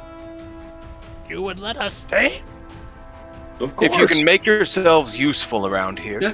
I will remind all of you that this is not our, this is not our place to loan or rent out. We're not the landlords here. This is underneath the other shop. The kind woman upstairs told us we could take care of this place if we took care of her things. So She has good cooking. ours. She does She indeed does, have good cooking. but she also may be. Oh, you're the ones eating the food. Duh. It's Okay, she was delicious. wondering about that. She may be unhappy about the stolen food and also her dead friend. Oh, But she seems to like us, and she's small, so we'll be fine. They have to survive. I'm just cautioning you, Sugtok, not to make promises you can't keep. Well, then let's go talk to. Don't what's her see name? any reason why the kind woman upstairs who has told us we can take this place and use it as ours would turn away good help who was in a bad situation. Are they good help? Well, that remains to be seen. That's Exactly. I'm good with a knife. But anything is better than nothing at all. Would you rather just the 4 of us work to restore this place when there could be 8? I would disagree with the central point that anything is better than nothing. Well, let's. Kintargo ran for a while with nothing, and now we have something, which is a lot worse. We had something before. It just wasn't. I think it's worth Correct. letting it try. They seem to be, if not family, close enough of friends. I think it'd be rude to kick them out into the street. Just don't. Just I tell before you we what. get any further, are you friends with that albino alligator over there? That's why we threw the body in the reservoir. We no better way to dispose of it. Wildlife. Fair way to Circle of cover life. tracks. Well, we killed that too. I just didn't want to put that a damper. There's a palpable sigh of relief from all 4 of them. It's already eaten 3 of our sisters. Oh. Oh, they are family. Okay. We don't have think to we should worry try. about it anymore. Woo! They're saying this to themselves, actually. Are there any more of you that No, we should know just about? the 4 of us left. Icar, any reason you don't seem to like crow people all that much? Friends, They could be any other race. It would be the same. The point is that they've been down here eating the food meant for someone else, and they've proven themselves, craven enough to not make themselves known to the proprietress of the establishment here. The But very they were- first, They were brought in by a friend of the proprietor. the first their presence here Roger. is predicated. Roger, one of the other Tangos actually peeks up for a second. Nam kept us a secret. Didn't want the lady upstairs to know. Why is that? So you were just gonna stay down here and keep eating food and hope that something happened. Icar, The one in front, the big one, says like, if it had been a few more days, he may have tried escaping into the sewer, but we didn't want to be desperate. Your situation is born of desperation. And they did what they had to survive. They seem a decent enough group who's been put into a terrible circumstance.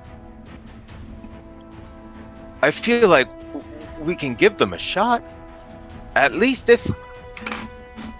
And I pull him aside. I don't want to be so loud that they hear me, but if there is a problem, I will handle it.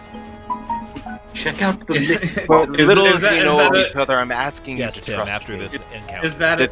Is that another promise that you intend to keep? Yes. If there is a problem with this lot, I will personally handle it. Well, I'm not sure if I feel better or worse knowing that their lives are on your whimsy instead of the whimsy of whatever smuggler decided to leave them down here. Something in that fridge smells bad. Icar, you trust me? You hold out your hand like Aladdin. Do you trust me? Do you trust me? No, where are your nipples? I'll show you my nipples if you promise. Fair assumption for Aladdin, but Tib'resh the Scribe has fairly large-sized semi-dark green nipples. So in primary school, they called them pizza Dark chips. green.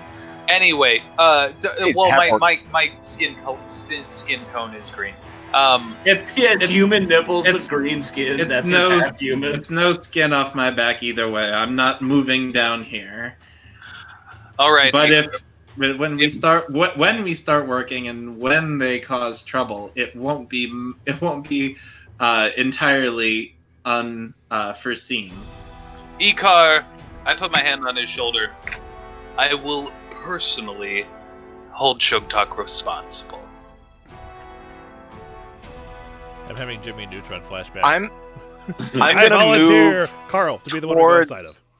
towards this lot. Do they seem scared, or like are we cool enough? Like, guys, are we friends now? Can we be friends? In answer to your original question, they don't attack you as you get closer, but as you get closer, they recognize that you're completely drenched in blood. So they do kind of recoil a bit. Right, got it. And I'm gonna prestidigitation, clean myself of the blood. Every now and then you get caught up in a battle. Am I right? Nice trick.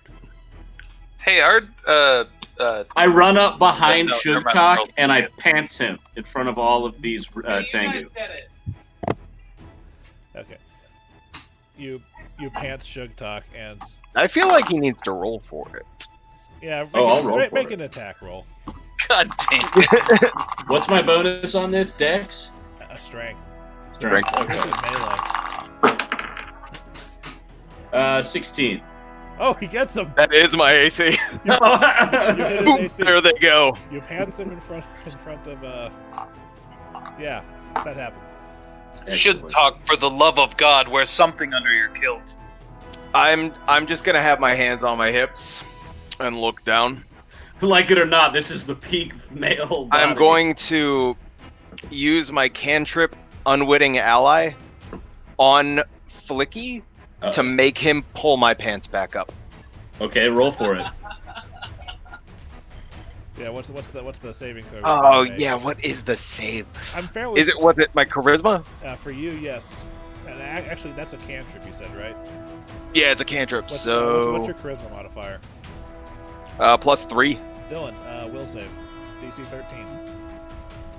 Will save? Oh, I get a 5 for will bonus. Come on, 12. 17. Damn. Then I'm just keeping my hands on my hips, and like, well. It's like Ron Burgundy. He's like, all right, drink it in. Don't act like you're not impressed. Don't act like you're not impressed. It's the pattern on the pants. It's the pleat. All right. And then while his kilt is down, I prestidigitize all of his pubes away, so he's like a newborn baby. I think we're all good on do that. this. Yeah, we're cut on this. Yeah, DM is jumping in here and cutting this immaturity off. Yeah. And then I put the poop back in. Starting right now. Just sandwich. Take the red pill, Jimmy. Anyway, now that you guys have made peaceful contact with the Fushi sisters, I had to show them somebody's dick. we are going to take a 15-minute break Word, yeah. Our food just got here, Yeah. so that sounds dope. because I gotta make myself a hot pocket. Word. All right. Back in a bit. All right, see you guys in a few. So we're back, and you guys have just finished, or at least are winding down your conversation with the Fushi sisters, who, by the way, take their time to introduce themselves to you once Sugtok pulls his pants up. They're still down. Somebody's pulling these up. So who's gonna get these? Flickie, Sugtok, for you the put love them of... there. I'm going to kindly, because of Sugtok's stubbornness and my interest in the conversation at hand, I will pull up his pants in the most elegant manner I can. With your teeth. I will try to scoop my cock over as they come up, grab it, and thank you, friend. Ladies? This happens. I've But- never but- fucking heard before. But yes, the one who's been doing most of the talking shakes your hand and introduces herself as Corva. And Corva, and a pleasure. her three sisters, Maggie, Treep, and Jay. I like it. Should we go talk to the lady about this? Well, also, you should Laria? well, actually, what you were planning on doing before you were so rudely interrupted by Cho We gotta check that was the body. Yeah, we gotta get we have to recover that body and maybe, do something a little bit nicer than tossing it in the sewers. We should check the alligator to see if he ate anything of importance off the body. I thought we already checked the alligator. I thought you just We moved moved the gator. We haven't brought got the him. alligator up onto the dock while you were Lars. You have not taken the Yeah. time to thoroughly examine Right. your kill. We have not filleted the alligator yet. All right, so I guess should we just tell these ladies that we'll talk to Laria about the arrangement and then go check out the stuff we came for? Yes.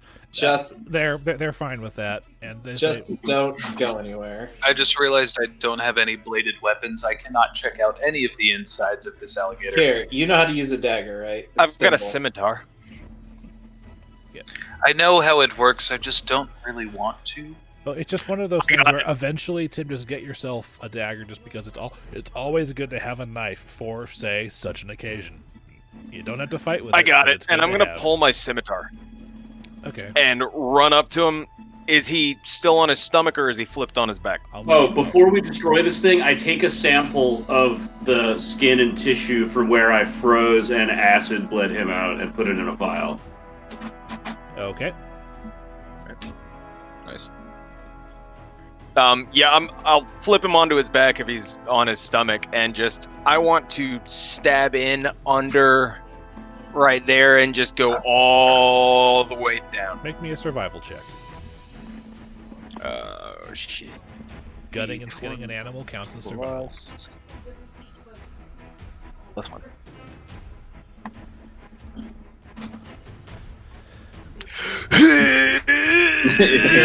Your knife just breaks in half. Your scimitar gets caught up on several of the bones of the structure of this thing, so it is by no means a clean cut. So this But it is I a go, cut. and I'm pulling it, and every now and then y'all see me and hear the. Sugtok, for the love of God, have you ever seen an alligator before? That Never is not said what I they're was a built like. butcher. Jeez. Never said I was a butcher, Tib'resh. So does he succeed, or do we still need to open this up? And then I want to look around in his tummy. Well, in his stomach, actually, I believe I can actually tell you what you find if you roll this. The survey Here. says... The perception? No, actually, you don't need perception. It's just you find in there what appears to be several half-digested black feathers, Tengu. some chunks of meat, Probably also Tengu. and a sizable human leg wearing a fancy boot. Grab I'm gonna the boot. take the leg. You take the leg You now have a leg. with a fancy boot. Congratulations. I want to kind of attach it on, like by my kilt, so it looks like I've just got 3 I will legs let and one you of know them's that fans on the the butt. boot actually looks like less like it's been eaten away by stomach acid than the rest of the clothing on the leg. Check out his boot. So when Flickie takes the boot, I throw the leg down. I look at the boot. How is I'm gonna sense magic on it, or whatever the fuck. You're gonna cast detect magic. Detect magic. Yeah. The boot does So let's radiate do it. magic. Say that. I'm sorry. The boot does radiate magic. Tight. Okay. We Can need the other boot. I tell what kind with a spellcraft check? As you keep focusing your detect magic on it, the longer you focus, the more information you get. You're getting a faint enchantment aura coming from the boot. Okay. What? Do I know what kind? Can we? Where did you say the body was, Luke? Yeah, can we pull the body? Yeah, It's under the pier. the body is waterlogged and wedged in the pilings of the pier. The actual reservoir itself is probably only about 3 to 4 feet deep, so it should be easy enough to wade around in. Oh, Tim, you get in the water. That's your job. Tib'resh, you're a big boy. You are, in fact, our most seasoned swimmer. You Sure. can swim straight through poop. I've done it before. I'll do it again. I will go out and fetch This the water remains is of the actually body. clean. Okay, good enough. I will fetch the remains of the body. As you pull, some parts of the body kind of come away, and it's been gnawed on pretty heavily by the, which you can only assume to be an alligator. You don't know why. Do we you would see the assume. other boot? I Yes, retch violently, but I do not throw up. Yes, his other leg is wearing the matching boot. We should. I grab the other. I get Tib'resh to pass me the boot so I can focus on them as a pair and see what their steez is. Well, as you hold them up in the light given off by Tim Tim. the Hawk, these boots they shimmer in vibrant shades of blazing red and burning orange. Ooh. That sounds. What do they? What do they do? Well, you have to identify them. Aura. Okay. Well, then how would I identify them? Would I use the spellcraft check or what? A high enough spellcraft check or the identify spell at some point. I get an 11 bonus on spellcraft, so I'm gonna go with that. Fucking sweet, 30. You have identified them as a pair of daredevil boots. Ooh. What do those do? What does that mean?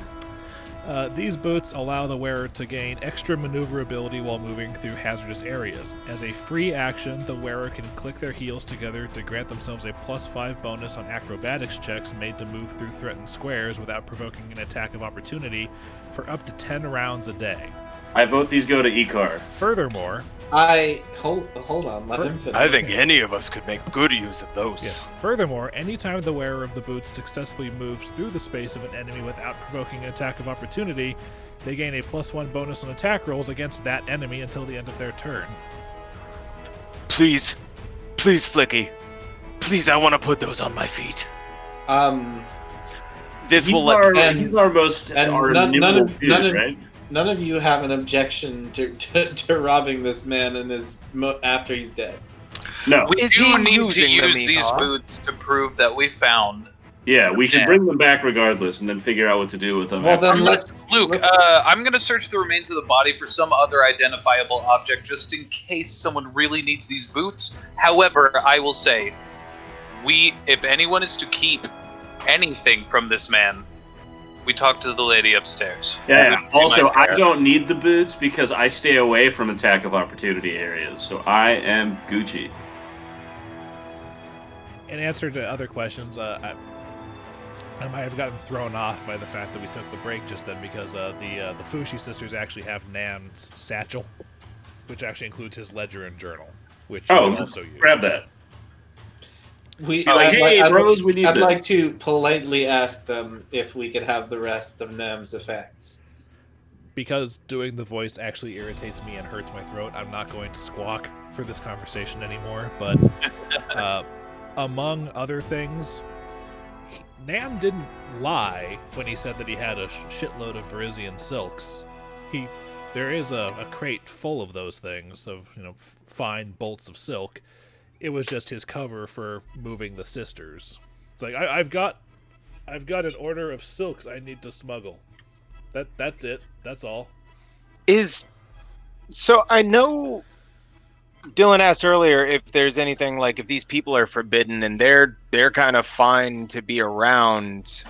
Is there any reason that I'd be aware of that somebody would not want these guys? No, like I said, there are Tengus who have active roles in the city. As someone who Flickie would actually know because he lives in the harbor area, there are plenty of Tengus working in occasionally gangs in the harbor or as warehouse workers because they've got talon-like claws and whatnot, which are really good for gripping and carrying things.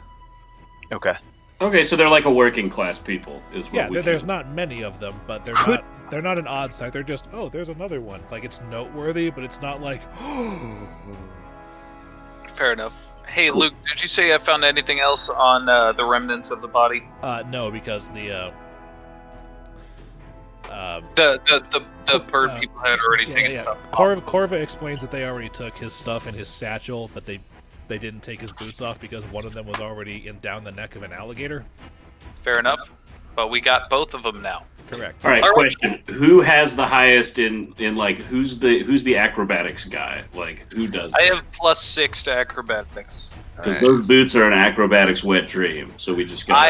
I will not wear them until I understand that it's acceptable to the woman upstairs. Either way, let's go talk to Laria.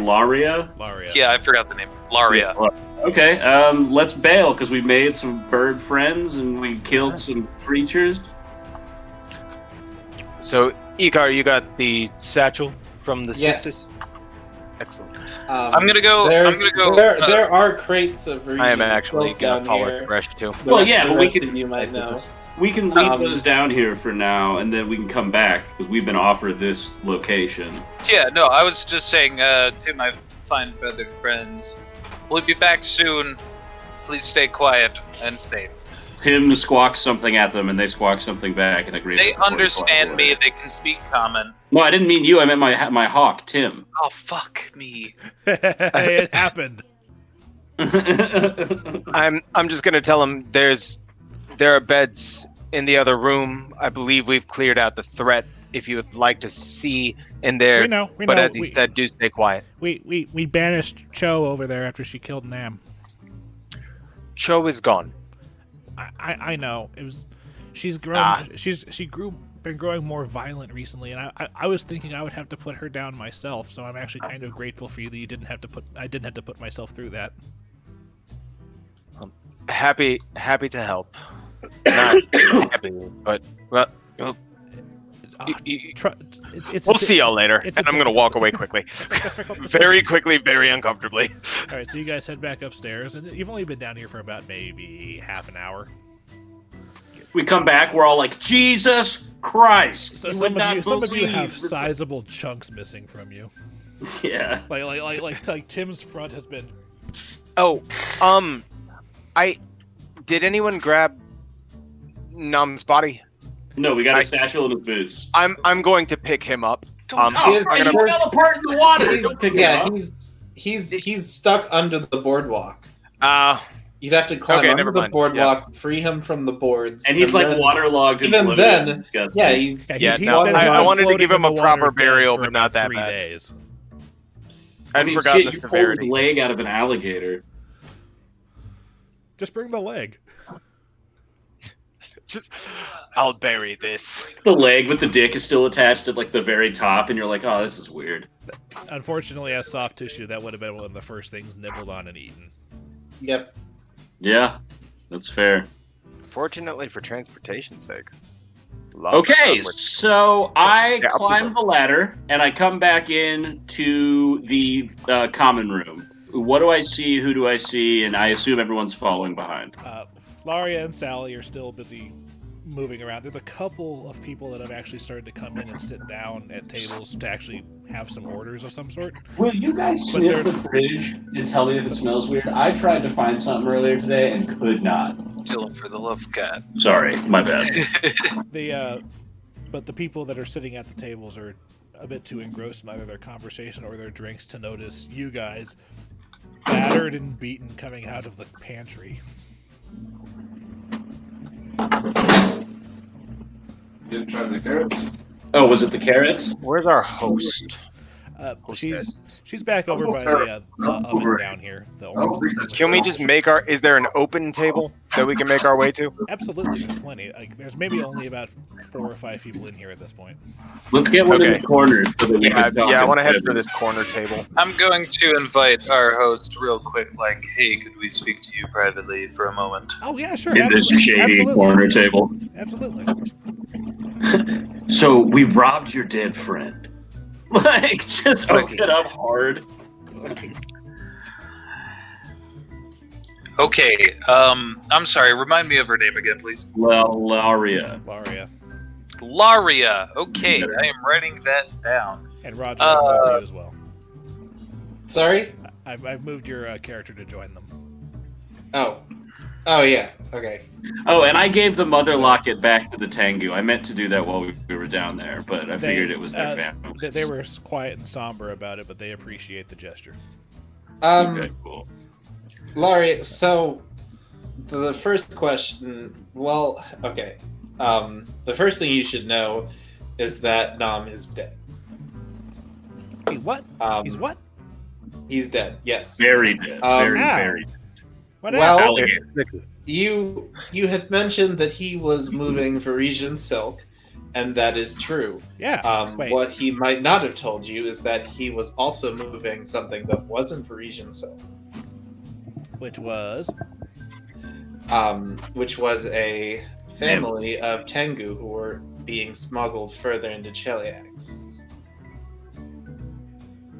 How long has he been dead? She said days, I believe. Couple of days, possibly. Yeah. I guess that means they're the ones who've been eating the food I've been leaving for them. They said it was delicious, so you know. The most logical conclusion. That's flattering, but very grateful. They've been trying to survive. There was an alligator down there as well. We think it came in from the sewers, and her eyes bulge when she hears this. We found some of Nam in the alligator. Oh, it was like Jaws. You ever seen Jaws? How much? Oh, God, I don't want to know. I don't. Okay, I'm just gonna say 2 words: whole leg. Laria, for the record, we did recover his boots. I don't know. We've also recovered. You can keep them. Oh, right. We've recovered right on. We've recovered his some of his notes. Maybe there's some business associates we could try to arrange his affairs. The important question is what to do with the Tengu who are now staying downstairs. We offered them shelter. If I may, ma'am. Less of a question of what to do. But if you were going to allow us to use the bottom rooms for our purposes anyways, perhaps we could bring them on, give them room and board. They could enjoy your fine cooking and provide us help in the things we need to do. Specifically renovation for right now. Sort of a nebulous help. I don't see a reason why not. I mean, if you guys are going to be doing more, what you them claws are great for moving things. I know, and she just kind of leans in forward. You aren't going to be able to take down Bar's Lathroon yourself. If you want to do anything like that, you got to get yourself some friends. And we just made 4 more. Very much appreciate your generosity. Is there anyone specifically you'd like us to try to reach out to and contact regarding Nam's passing? Were his ledgers down there or anything? Yeah, Sorry? We found his satchel. Yeah, because I'm the closest thing to a friend he's got in the city because he didn't live here. But I'll go through his stuff and see what I can find. There's really not much of a body to move. Is his body in any sort of condition to be buried properly? No. If you pick him up, he'll fall apart. Flickie. Maybe you'll try. Our dungeon master said when his body parts started falling off. I could. It would not be an open casket. You guys are sick. Funeral. Well, how about this? While I'm helping y'all settle in down there, I'll arrange it. I'll take care of it. I owe him that much. I grumble. There's other than the unfortunate Tengu who weren't able to complete their travel, there were some bolts of Varisian silk. This being, your establishment and you being the closest friend, you would be entitled to a small portion of that. I believe the best path would probably just be to try to liquidate all of that silk. Absolutely. If there's silks down there or anything, I'm fairly certain the headman might take them. Well, I'll see about arranging the appropriate sale of the transport and sale of the silks. We could use the money if we're going to be doing if we're going to be spending a lot of money in the future. Goodbye, Flickie. I'm just going downstairs to tell them that it's cool. Anyway, I'm gonna take a seat. I don't want to sit in the hall. I tell them that you don't actually have to sit on the actual stool icons on the map. I assume you. Okay, well, I'm gonna sit on the stool on the map. There's a seat for a reason. Okay, all right. To each their own.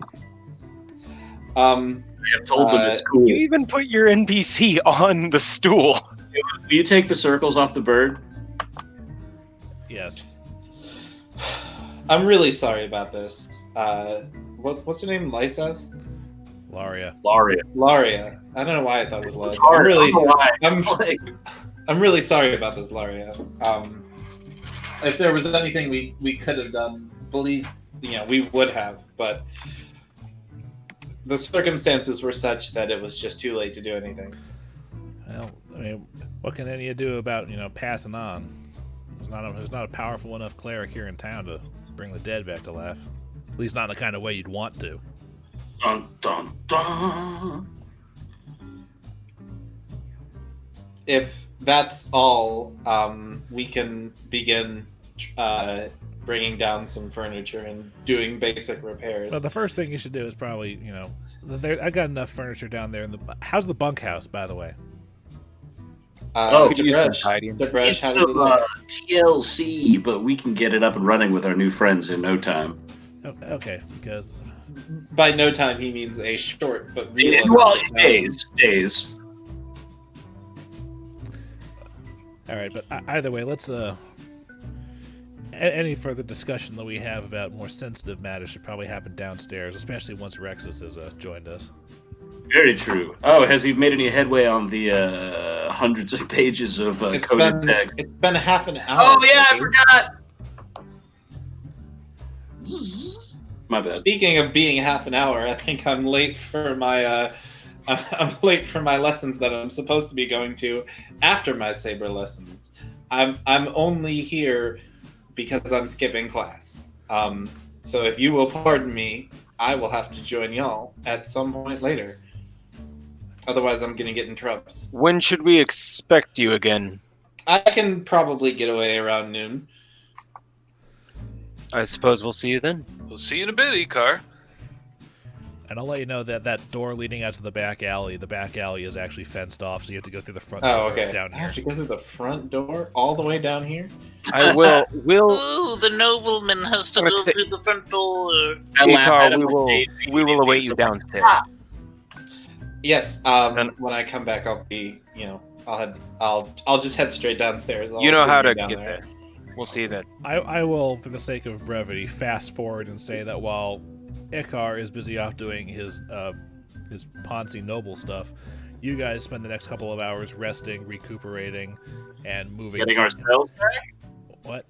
Nah, not a long rest. No, you have to. Oh wait, can we use hit dice? Wrong edition. Short rest? Wrong edition. Ah.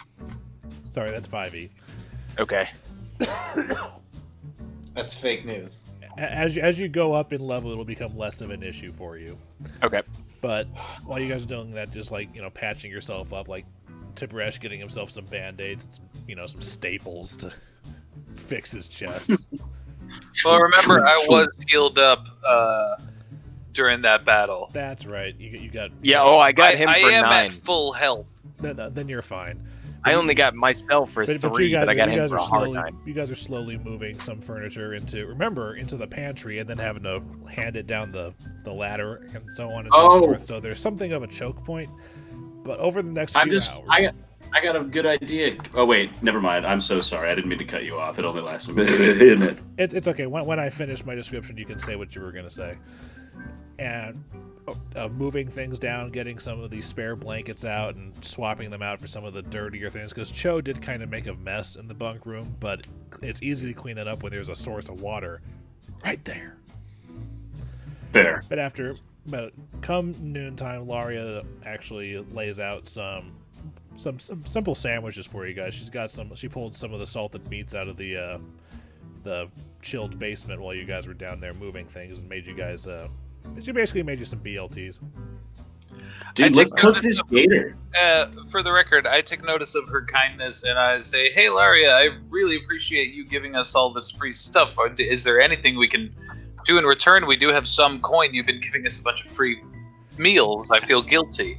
How about this? How about this, Mr. the Scribe? If you help Rexus with this... She looks around like, if you help Rexus with this Silver Ravens business, that'll be proof enough. Just kick that Basilathrune's ass out of our city. Fair enough. Or die trying, but I hope you don't. Me too. Oh, we'll get him. Yo, we should cook this alligator. It's huge. I'm gonna pick that line as being perfect line to come downstairs to. He opens the door. And I'm like, dude, we should cook the fucking alligator. For the first time, I think It's Flickie's got a fucking great huge. point. Yeah, we could build a fire pit, strip some scales. Alligator meat's really good. I ate a lot of it growing up in the war. I should also mention that while you guys are down there, the wasp nest itself does actually have torch sconces. Oh, so we can put torches in. Yeah, but the Fushi sisters say that they were living mostly in the darkness to avoid drawing attention to the best of their ability, but now that the secret's out, they can afford to light the place. Okay, cool. So there's lights now. Groovy. Did I take it? I And, can't remember. even if you guys, a bunch of those crates down there are empty, so you guys can actually just use them as like makeshift benches or beds and things. So it's not too hard to assemble furniture for lengthy time spent down here. Okay. Hey, does Sugtok get his HP back after a few hours of rest? No, he's gonna have to sleep for that, like an actual like 8 hours of constant of like that. I'll be fine. But I am gonna wander around and just quietly be our guest, but our service to the test, and use spark to light the torches as I'm going around singing it. Luke, can I do a perception check to see if there's anything we missed in our initial run? I noticed these rooms... Check the water! I yell at Tib'resh. Yeah. I would like to have enough time to review the whole area. Would that take a little bit of time? It would take a little bit of time, but if you're talking about the bunk rooms and everything, it's... I know Would we the already looked time- through the bunks and stuff. Would the time when Icar had gone straight up. home suffice as a time to like we're kind of tidying up and cleaning and severely checking through the place? The only other you haven't actually checked much of the reservoir itself. You've only checked out the dock. I mean, like I said, there's a statue of an elven woman standing in the middle of the reservoir. Okay, well then in that case, I put light on my bird because they obviously didn't swim out here and light torches, so I put my bird out here lighting up to see if we can see anything out in the reservoir. I will just assume that it's lit up. I won't put the... fuck it. But Tim flies around and does not see any other eyeballs sticking out of the top of the water. So there's... Okay, that's good news. It appears the alligator was a one-time deal. Groovy. And you So Tim sees nothing and can come back. Yeah, and you actually do, during your everything, you actually did find the connecting bit to the sewers. Okay. Just saying. Okay. Is it just wide open? Sounds like... Is it this thing in the middle, or like... No, what's that's the- the statue. Oh, okay. All right, well, sewers yeah, noted. later. I'm gonna search this back room where the crow people were staying. Tengu. Okay, yeah, in the warehouse. What do you mean, crow people? What do you mean, crow people? What do you mean, you people? Dude, Tropic Thunder is a timeless Perception. classic. Well, okay, no, you don't need a perception if you're taking as long as it is, but the playing cards that they were using for their game is actually a Harrow deck, which is not itself a magical item. Harrow is like the Pathfinder version of Tarot, so they're using it for like the different suits and numbers to play cards. Oh, so they were playing like tarot, fucking They were playing tarot cards, basically. Okay, I'm curious. Could I deal my own real quick, just 3-card draw of Harrow of Tarot? Let me do it. I'm a wizard. I can read your Harrow. Hold on, let me go get my tarot deck from upstairs. We have one nearby, but I don't think it matters. I'd just be curious to see what I drew. I pull out We'll the do that U, off R, screen and K later. card. Yeah. And then flesh it out. I'm going to play an actual, because Lauren loves you draw the locksmith, you draw the rabbit prince, and you draw the blind man. Perfect. Death. Wait, the locksmith is upside down. Oh shit! Tim explodes. I don't reveal what I understand from that. There is an entire prestige class based around using Harrow cards. It is actually super tight. That sounds kind of fun. For another time, though. Yeah. You find the 2 crates full of silks, which are embroidered silks, but there's enough of them that you feel like you could get a couple hundred gold for this. Hang on, embroidered silks are probably even more valued due to the proclamation, right? Yeah, he said we could get hundreds of gold for that. Aren't fancy it depends how you spin it, because remember, it's not forbidden. It's forbidden to everybody who's not allowed to wear it, or who hasn't bought themselves the permission to wear it. I would think, regardless, that would drive up the natural price of it. There These will could be a be market. very valuable to us. Or we could hang on to it just in case we need disguises sometime. Why don't we Just see if think Laria that- can fence it? Because isn't she like hooked into this whole underground shit? She last night, which is a couple weeks ago for you, so I'll refresh your memory. These are her wares. Most of her contacts and everything have either gone to ground, fled, or been arrested. So It's gonna be as a now, fixer, so she she's has- relatively blind. There's an opportunity here, though. I mean, these are now... She now technically owns this property if most of her contacts are gone. If we can flip this... Oh, shit, that's out of character, sorry. It seems like these silks might be of extremely high value. When we're not fighting for our lives against alligators, I can ask around to see who's purchased an exception recently and might be interested in some fine silks. That seems the best bet. We've got a small little group going. You never know when we're going to need and also cash flow. And remember, the silks themselves are just the flat out material. They're not assembled in any sort of clothing or anything. It's just the bolts of silk. But that should fetch a couple hundred. Because so you're saying they're not made into like curtains or clothes or they're anything, just the just rolls wrapped around like the stick or whatever. Yes. Certainly consider hanging on to a ream for later. All right. Next time I enlarge you, Tib'resh, you should see if you can fit this up your what? Stop talking. Oh, okay. So has anyone checked in with Rexus while I've been gone? Or have you all been down he here? has assisted the move down into the wasp nest. In fact, he's actually this back corner down here. You see where my arrow's pointing? Yes. Yeah, he's arranged some of the boxes and whatnot to make himself like a desk area, and he's starting to spread the papers out a bit more. It's like he's turning it into more of like an administrative area. Tim seemed interested for some reason and is perched on nearby crates watching him. Okay. Continuing your search, you also find, going through Nam's effects, 72 gold pieces. I say 4 ways. I'll put it in loot. All right, and an alabaster holy symbol of Abadar. Holy shit, can I detect magic on that? Yes. I detect magic on that. What happens? It's not magic. Okay. Alabaster symbol, what? It's a holy symbol of Abadar. I've got a 9 bonus to appraise. I can see what it's worth. Go ahead. Is Abadar one of the gods that we're not allowed to worship right now? Abadar is allowed to worship. Abadar is the lawful neutral god of cities and commerce. As a matter of fact, most places allow Abadar worship because Abadar's temple also usually functions as a city's bank. Okay. I got a 22 on appraise. You would say that this holy symbol is worth around maybe 150 gold pieces. Nice.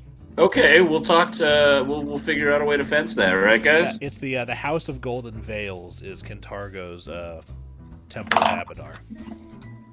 Okay, cool. Well, so we all just got 72 gold. Laria said his stuff is ours. I say we split up that 72 right now and worry about the holy symbol later. Okay. So Well, 72 split 4 ways is 18. Yep. Yeah, I think so. Yeah. I'm trusting your math Yep. on that. Cool. So that puts me at 127. Hey, Icar, what kind of bow is it you've got there? It's it's the bow we found earlier. It's a Okay. It's a. I have it's the a crossbow, short but I'm bow. not useful with it. It doesn't even matter. I was taking a look at Abadar. It has a boost for a crossbow. Which is that I know that's metagaming. it's knowledge that Abadar's favorite weapon is the light crossbow. Okay, cool. That's not even my type of crossbow. So Just like how Asmodeus's favorite weapon is the heavy mace. Did we hey, ever Luke, you're divvy kind up? of chopping in and out. It sounds like there's some extra audio coming in. That extra audio. Oh, is that's Dillon. Dillon singing. Oh, my bad. Sorry, I unplugged my headphones. And also, by the way, that humming we hear coming from Dillon is the AC kicking on right over. Hold on, I need Dillon's yeah, Dylan, headphones you got to plugged in. mute, man. I can't hear anything. For some reason, that bleaches out Luke's audio. Yeah. You can't hear me? Okay, now Luke, can you talk? Speaking. We might. Okay, there we Okay, go. way better. When your headphones were unplugged, it created this weird like wind tunnel effect. It was Oh, terrible. dude, my bad. That's the AC event right above my computer. I forgot about that. It's all right. We know going forward. Oh, I bet that was rough. I'm sorry, guys. It wasn't that bad. It was just irritating. Yeah, it's fine. But Luke, what were you saying? What the hell was I saying? You were saying Temple of Abadar. I was just saying that. I was just going down that, clarifying that the light crossbow was Abadar's, Okay. favored weapon. So most clerics of Abadar specialize in using a light crossbow, but not a hand crossbow. Hand crossbow. You wouldn't know that. It's the favorite weapon of the demon lord Nocticula. Neat. Okay, so what do we do now? I want to talk to the Fushis and just so Flickie gave you the good news that everything's all right. You're more than welcome to stay here. We're happy to help. Could we start by just kind of organizing this room a bit? Get these boxes into spaces that are all right, and make yourselves a nice space in the other room as beds. I want you to have a better place to sleep. Absolutely. We'd be happy. They actually seem kind of jovial that they don't have to hide anymore. The darkness was kind of starting to get to us. Well, welcome to the light, friends. Ay. And does anybody know of other ways we can rabble-rouse with the throne?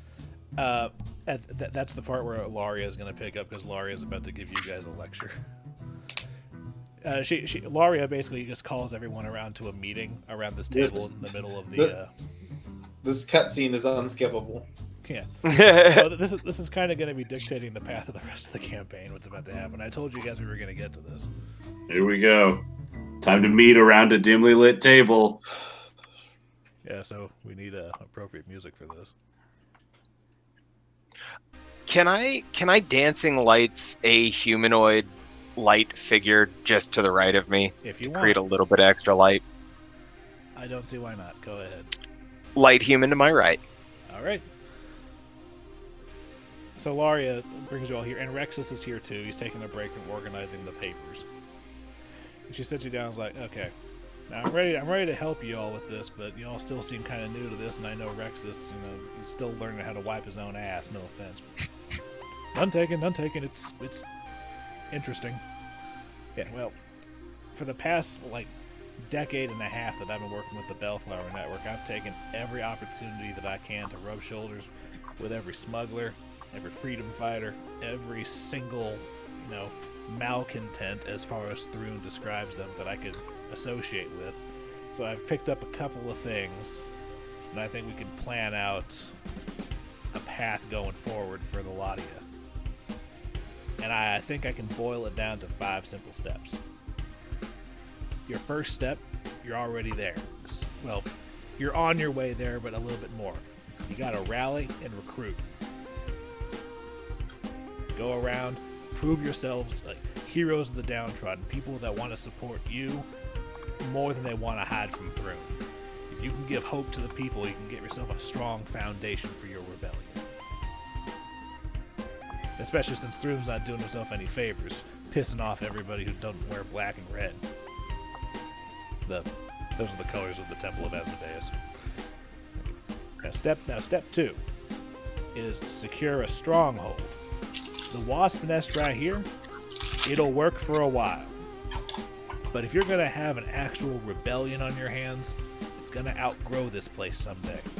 Eventually, you're going to have to find somewhere else. Somewhere bigger, easier, easier to defend, and harder to find.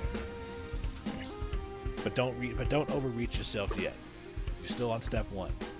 But once you finish with step 2, you got to start thinking bigger. Because once you've gotten yourself a stronghold, you need allies. And I don't just mean every random Joe off the street what can hold a knife. I'm talking about trying to get yourself some orders on your side. I'm talking groups. I'm talking movements. You need alliances, not just help. And step 3 is once you've made those alliances locally, you gotta start thinking bigger. You gotta stretch across Ravenel. You gotta try to unite the entire Archduchy behind you guys, because you gotta outnumber Thrune and you gotta cut him off. And once you find yourself fully set with a regional support, with a small army behind you, then step 4 would be to take back the city. I love this accent that this fucking chick has, dude. Fucking ride the lightning. Thank you. Yeah, but you gotta be careful, because as soon as you attempt step 4, there's no going back. As soon as you start attacking Thrune, if you start making random assassination attempts on them or anything, Thrune will be forced to deal with you. So do not take that step until you're ready. And step 5. Yeah. Sorry. First, I'll take questions now. No, it's not a question. I was speaking in character as a scholar of the rebellion. I rub my hands together and I say, "This is exactly what I was looking for." Well, I'm happy to oblige, but you're going to be the big movers and shakers here. Now, step 4 is the important one. It's the most important one because you got to build towards it. Step 5 is what comes next. Mr. Beauregard. You got to plan for the future. Because once Basilar Thrune is out of Kintargo, we got to worry about Cheliax responding in kind. But here's the thing. We can't worry about step 5 now. There's too many unknowns. We can't possibly plan for what the future will look like if we don't have a roadmap. So we can't even think about step 5 until step 4 is complete. But you gotta work yourself back down because you're still only at step 1. You need a base. You gotta rally. You gotta recruit. And the best way to do that is to go out among town, listen for people who have troubles, and find ways to solve them. Rexus and I will do what I can to try to help you with that. But if there's any sort of people who are displeased with the way things are going, find a way to ease those burdens. Those are going to be the people you want to seek out and offer your help to. Do you know anyone nearby might need helping? I think I already have one. But we need to finish this meeting first, and I'll tell you about them later because... We'll hear it then. All right. Well, I agree. I'm here for this plan. All right. DM is moving you guys back to the Kintargo map because now we get to discuss the rebellion in practice. Excellent. I've been waiting for this tutorial. Practice. Practice, yeah. Oh, I just figured out if I hold down my right mouse button, I can drag the image. That makes my life a fucking million times easier. Also, I just hit Tim with a brutal your mom roast in a whisper, and it was the best. Tim's expression. All right, I need you says guys to it was scroll to not the bottom best. here because I've got you guys. Let's see, but it's supposed to just be funny to me. I've got you. But what's guys- up, Luke? All right, now on the Gintargo map, I need you guys to scroll on down so you can see the rebellion sheet. All right. Because since this is your guys' base of operations sheet. Oh, cool. All right. Now, those of you who read through the rebellion bit, and we kind of had this discussion, before we realized that Dillon was kind of stuck in limbo. But I'll give you guys the short version, starting from the top. Your rebellion has a rank that's analogous to a character's level. As the campaign progresses, your maximum rank will increase until you finally hit the maximum rank of 20. For this adventure, it caps out at 5. Yep. So your rebellion can only reach level 5 until this particular adventure ends. Now, the way that you gain ranks is by gaining supporters. Supporters are basically the rebellion's experience points, and I've got good news for you guys. If I can find the damn thing. Tell me us not killing those Tengu gave us friggin' support. Oh, it definitely got us some supporters because they support us. No, actually, you guys, because you successfully silenced anarchists at the protest, people took notice. So you start with 3 supporters. Oh, nice. Yeah. It's not much. But Hey, it's better than 0. But it doesn't need to be. Oh, the Tengus don't count? I'll get to them in a second. So now you guys. The Tengu are they're our assassin team. Yeah, I was about to say, we're going to train them, make them stronger, faster. Oh my god, better. ninja birds? Yes. That'd actually be pretty sick if we That'd be trained a so team of dope. assassins. Like trained team of assassin birds? Bird people? Fuck yeah. All right, Sorry. Luke. All right. That was awesome. Now, the 4 of you, the 4 Fushi sisters, and Rexus and Laria make up the current membership of the Silver Ravens. So there's 10 of them. Oh. Okay. Okay. That number is mainly for fluff, but it's also nice to see that number go up. Hey, man. Now, your focus, you see you got loyalty, secrecy, and security? Yep. These organization Yes. checks right here. Those are the checks you have to roll to undertake and or resolve actions as far as the rebellion With the rebellion, Yes. metagame. Yeah, the rebellion, like, if you want to rescue a character from being captured or something, you have to roll a We can security- send... you have The to- rebellion you have to stats. roll a security check or something like that. Okay. Oh, But you guys have very to- cool. You guys have to pick which of these 3 styles is going to be your main focus, because that's going to impact... It's kind of like a good saving throw bonus versus a bad saving throw bonus. So we all have to decide Yeah. unanimously on one of 3? Yeah. From what I was Here's a- reading, yeah, you it looks like Hey, security. Hey, Sorry. Hey, Tim, let me explain first, then you can Oh yeah. partake. Loyalty is about propaganda and running out and diplomatizing and trying to convince people to support the Silver Ravens and to, give the single finger salute to House Thrune. Secrecy is relatively self-explanatory. That's sneaking around. That's sabotage. That's stealing things. And No. security is about being able to physically, take the fight to them and being able to physically resist anything that they might do. Now, before you make that focus, there's another thing I need you guys to know about. You see, underneath the population, which, by the way, will fluctuate as the campaign progresses, Uh-huh. when and if you guys finally successfully overthrow Barzillai Thrune, the remaining population of the city will determine the XP award that you get. The more people that survive this entire campaign in the city, the more XP you get once that magical day finally comes. And that population includes, the enemy as well. Yeah, if it ever does. If it ever happens. Yeah. Now, underneath it is notoriety.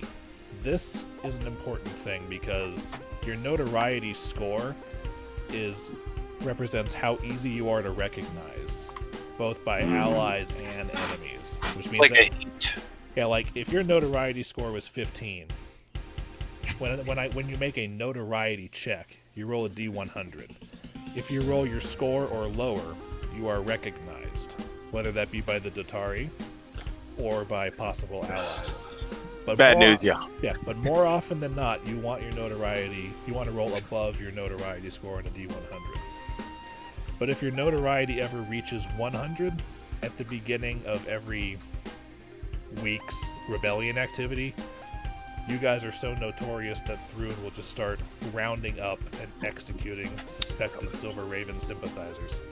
Ooh, so we don't want to hit 100. Correct. No. And your treasury, the minimum treasury amount that is acceptable is equal to 10 times your rebellion's rank.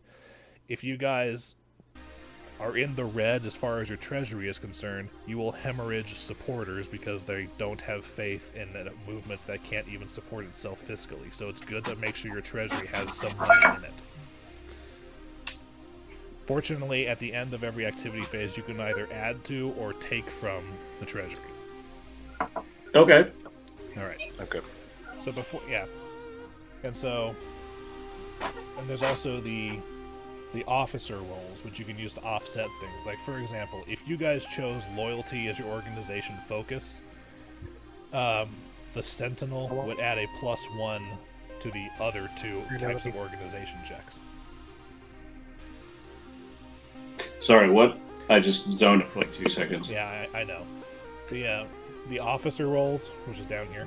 Yeah, I lost you after you said if you make loyalty your thing for this. Yeah, it's just so we want to have one check is our focus. Like one is the main. Yeah, no, I get that. I'm talking about he's specifically giving us an example of loyalty. My example was if you chose loyalty as your focus, whoever is assigned as the Sentinel officer, that would give a +1 bonus to your 2 secondary organization checks, so secrecy and security. Oh. So whichever one we don't pick as our primary are the 2 secondaries. Okay. Okay. So what are we all thinking, about guys? Taking it to the throne. I'm thinking security. Yeah, like being able to defend ourselves and take the fight to him. I'm all about loyalty, trying to win over the hearts and minds of the people and the other organizations in power to have Thrun deposed. Okay. And Tib'resh? I'm not entirely sure we are entirely built for a diplomatic game. The organization checks aren't. Those are checks that like the rebellion is making as an institution. Yeah, it's not you guys specifically. Yeah. Yeah, those aren't checks that we're making. It's checks it's that assumed like organization that you guys is making. and the members of the Silver Ravens accomplish them in downtime. But like, yeah, if we're functioning as leaders, I'm just saying as Loyalty. if I know anything about the 3 strange men that are around me. Hey man, people like me. I'm a funny guy. He is a funny guy. That part I will not dispute. Fair enough. But in general, our strength has been our strength for the most part. Our strength has been our strength. Yeah, that's real. Icar makes a fair point, getting behind, getting ideas into heads instead of, fists. Well, if we want to make the organization, we can still appeal to the hearts and minds of the peoples. If you guys want the rebellion itself to be focused on the nitty gritty, protecting the people of Kintargo against Thrun's, tyranny. Well, something that I just thought about. Get in their faces. If we do choose security and all we do is bring the fight to them, what's to stop us from just becoming another them? If we get so large. We're not evil. We're not evil. I know we're not tyrants, but I'm saying if ruling through force is what we're not ruling anything. No, I know, but I'm saying what happened. I'm just fishing ideas on here. There's no way to dethrone unforcefully. I mean, elections, but Do we have those here? Do you believe in elections? Not in a monarchistic society. Isn't there like a king in the city? There is a Lord Mayor. My beliefs tell me the people come first. My vote is security. Hopefully. Wow. Sorry. I disregard Flickie's comment.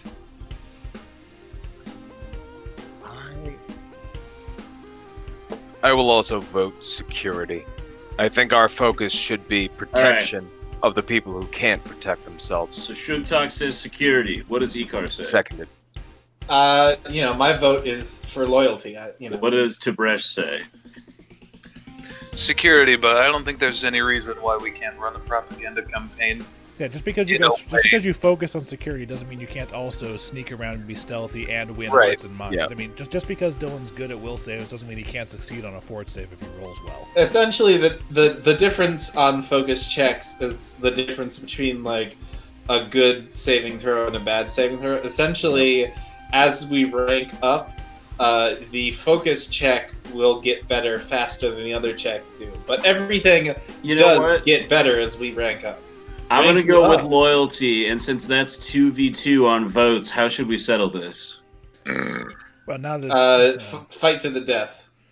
Luke, roll a d20. We'll do odds evens. We'll do that. Who wants odds? We'll go odds. Security, okay, we'll go evens. Security odds. Loyalty evens. I was gonna say, I feel like this works either way, and it's totally random. I was gonna say, if someone wants to try and roll a diplomacy check and win me over to the loyalty side, I'm also that's literally also just rolling a die. It is also rolling a d20 to decide. So let's just let the die decide. Just cutting two steps out. Fair enough. Okay, who's odds? Who's evens? We're evens. Me and security is odds. Security is odds. Security loyalty is odds. Evens. Security it is. Okay. All right. The dice have spoken. The dice have spoken. Okay. Well, looks like we're gonna run Tim, if you were on the fence about it anyways, I was too. We could totally go loyalty if everybody wanted that. I mean, Roger has a better idea of this, but I think we learn more by deciding with our gut. Yeah. I think with my character, security is what I would go for. It shows security. Okay, cool. Okay. Tib'resh says security. We defend the people. Okay. Hell yeah, I'm good at writing. ZZ2? Oh yeah, you are, because you're a fucking royal dude. Or noble, my bad. Big difference. Those handwriting classes are the tits. Being fair, Icar should be able to give us some... Your boy has to pee. I shall return momentarily. Everyone seems to know him. Okay. It was about bedtime. When we wrap this, I gotta call it. Oh yeah, once we finish up with the sheet, we're gonna be done and all assigned. How often does this shit occur? The activity phase will happen at the end of every week, so every whatever the equivalent of Saturday is. I'll check the calendar later. But the way it's going to work is that unless you guys have something specific to do, I'm gonna say that the week happens and there's like the Tuesday and Thursday. I'll see what you guys are doing on downtime, unless you want to specifically say, okay, on Wednesday of this week we're gonna go do this or something. Because doing things in this is how you... Because also as you rank up, you get different rewards, which includes magic items, equipment, money, and even bonus feats. Yeah, okay. So, the Fushi sisters are your first bonus team. Yeah, I was looking at that. That's interesting. Yep. They do not count against the number of teams that you're allowed to have at your current rank, and they also allow the earn gold and gather information rebellion action. Hell yes! I'm What are you talking? I'm the one that just went pee. But what are you talking about? I'm sorry. The Fushi sisters are your first bonus team. They do not. They do not count against the number of teams that you are allowed to have at whatever rank you are. And so they're a free team. Yes, they're a free team, and they can take the earn gold and gather information actions. But Dude! Which, by the way, all of the actions over here, the ones that come with a check mark in them, you don't need a team to carry that particular action out. Other things, like for example, rescue character, you can't do that unless you have a team that grants that action. How do we use the upgrade team thing? all of this is explained from page 20 until the end of the player's guide. So It's pretty dense still, and it's Yeah, worth a read. it's going to be a lot of reading. It'll be over the next week. We'll all read through it more. Yeah. Well, yeah, because I mean, 'Cause I have we all still this got to stuff. play Magic together. So next time we have Magic Day, We'll talk about all this shit too. Yeah, we'll go through it Okay, together. we should still probably, I don't know. Well, do we need to make any other big decisions right now? Yeah, you guys need to assign officers. Okay, so we're doing security. I would say Tim is like an enforcer type deal. So like, So, if you'll notice under the organization checks, there's this column over here next to the base check. So there are 3 officer positions that their job specifically just increases. They add one of their ability modifiers to the organizational check that they make. so we So could if- put like 1 or 2 points in another one, or beef out security by putting the ones so down if we here. pick someone who's a partisan, that'll add to security. If we pick someone who's a spy master, they add to secrecy. If we pick someone as demagogue, they add to loyalty. So those are 3 positions. This next column is the sentinel. So that's 1 office, and what it does is they add a bonus to the other two two, or the other one. 2 checks, and they just add Yeah. a +1 bonus. They also get an extra thing that they can do during the event phase, where they can add their modifier to a specific check that's made during the event. Jesus Christ. Okay. So they're pretty useful, but they won't. And these officers are going to be us, right? Yes. Yes. Okay. The other 2. And you guys are allowed to shuffle. I'll rally the guys. You can spend Yeah. you can spend a rebellion happy to action recruit. to you see right there. It's your 3rd action. Change officer role. You can spend a rebellion action at the end of the week to change which officer role one of you is filling. If you feel the need to change. So that's 4 of the 6 officers. The strategist officer just lets you take an extra action And get a during bonus the to it. activity phase. Per And week? you get a bonus Yes, per week. Yes, and you get a bonus. Right to now, at rank 1, we only have 1 action. Once we hit rank 2, we'll have 2 actions a week, and then it won't go up again until we hit like rank 7 or 8, I think. And that So we that particular action is made with a +2 bonus on the check if the strategist is officered. And then there's the recruiter, which is just every week we get more supporters. Yeah. I'll be the recruiter. I'm a nice guy. I'm a funny guy. Here's how recruiter works. The number of supporters recruited during the upkeep phase on a successful check is increased by the officer's character level. So right now it kind of stinks because you only get 1 supporter. Equal for all of us. Oh, well, that we could just get that So later. I think that is our lowest priority Mhm. officer. Can Laria be the recruiter? She can if you want to put her that way. Loyalty checks to recruit supporters. Yeah. Too. That's not bad. Yeah, but once she's there, we can't take her out. I will let you know she's a Oh. level 3 character. Wait, She's level 3? those Okay. boons She's never gonna level up. Yeah, don't those boons apply automatically? So it doesn't. Yes. Yeah, It wouldn't th- matter yes, if she was those for down the there. recruit.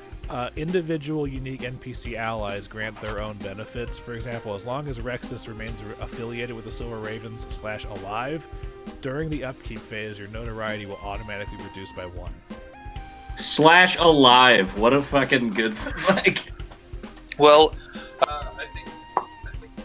Oh Tim, shit, you we're cut at out. Goes, You're still really quiet. you are very I muted myself. I thought I unmuted. I had it flipped over. incredible.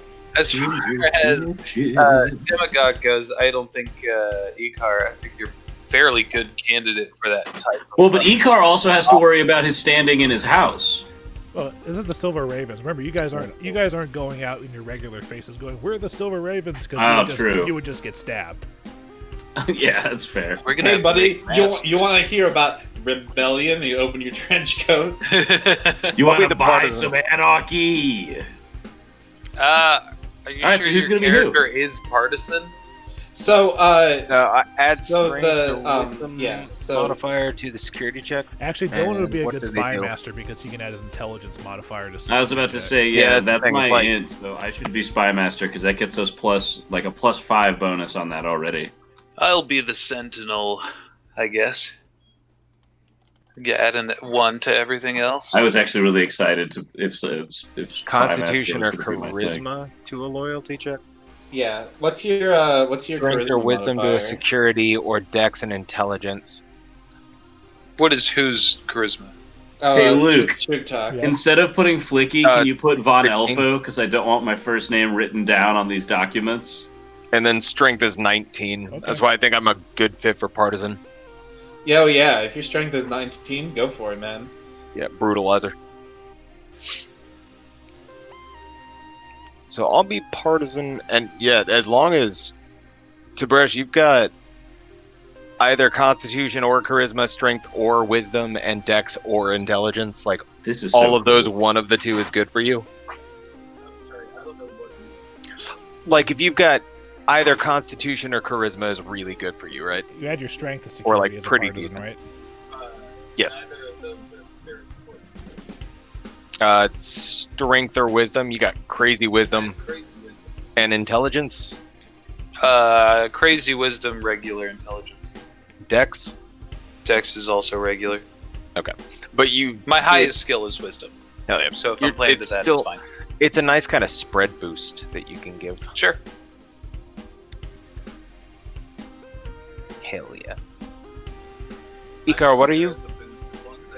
I haven't picked yet. I don't know if we could, like, it might help right now to get an extra action since we don't get another action until we hit rank 2.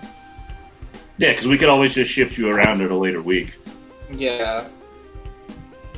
Yeah, that wouldn't hurt because we could gather information and earn gold instead of doing one then the other. And also, you guys are lucky because before the session, I actually rolled percentage to see if you guys if an event triggers, and it doesn't. But that means that next week the chance of an event happening is doubled. Yep. Okay. Hey, am I allowed to put my own personal gold into the treasury? Yes. You're also allowed to withdraw from the treasury, but just remember about that minimum. Oh, That's that's fine. what that X2 means. No, you're good. Hey, I have 127 gold pieces. I want to put 47 gold pieces in the treasury. And Laria also provides you with the initial 10 as your as a startup. So there's 57 in the treasury right now. So now I've got 80. And also, I'll drop- And also, some I'll some- drop some 38 event- and as some, well. And some events can add to or drain from the treasury, so it's good to have a buffer too. How much? I'm gonna put 38 in. That'll That- bring me down to a clean 140. Which will bring you guys up to 95, correct? Cool. That's not a bad start. Yeah, I put in 47. He put in whatever he said. Gold 38. earlier. How much gold did we all get earlier that we didn't distribute?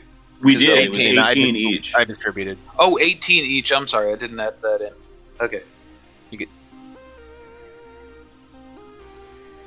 I guess I'll go ahead and work as you can go ahead and put me in as the demagogue right now. I feel like just having good base checks is going to be important. My charisma modifier is 3.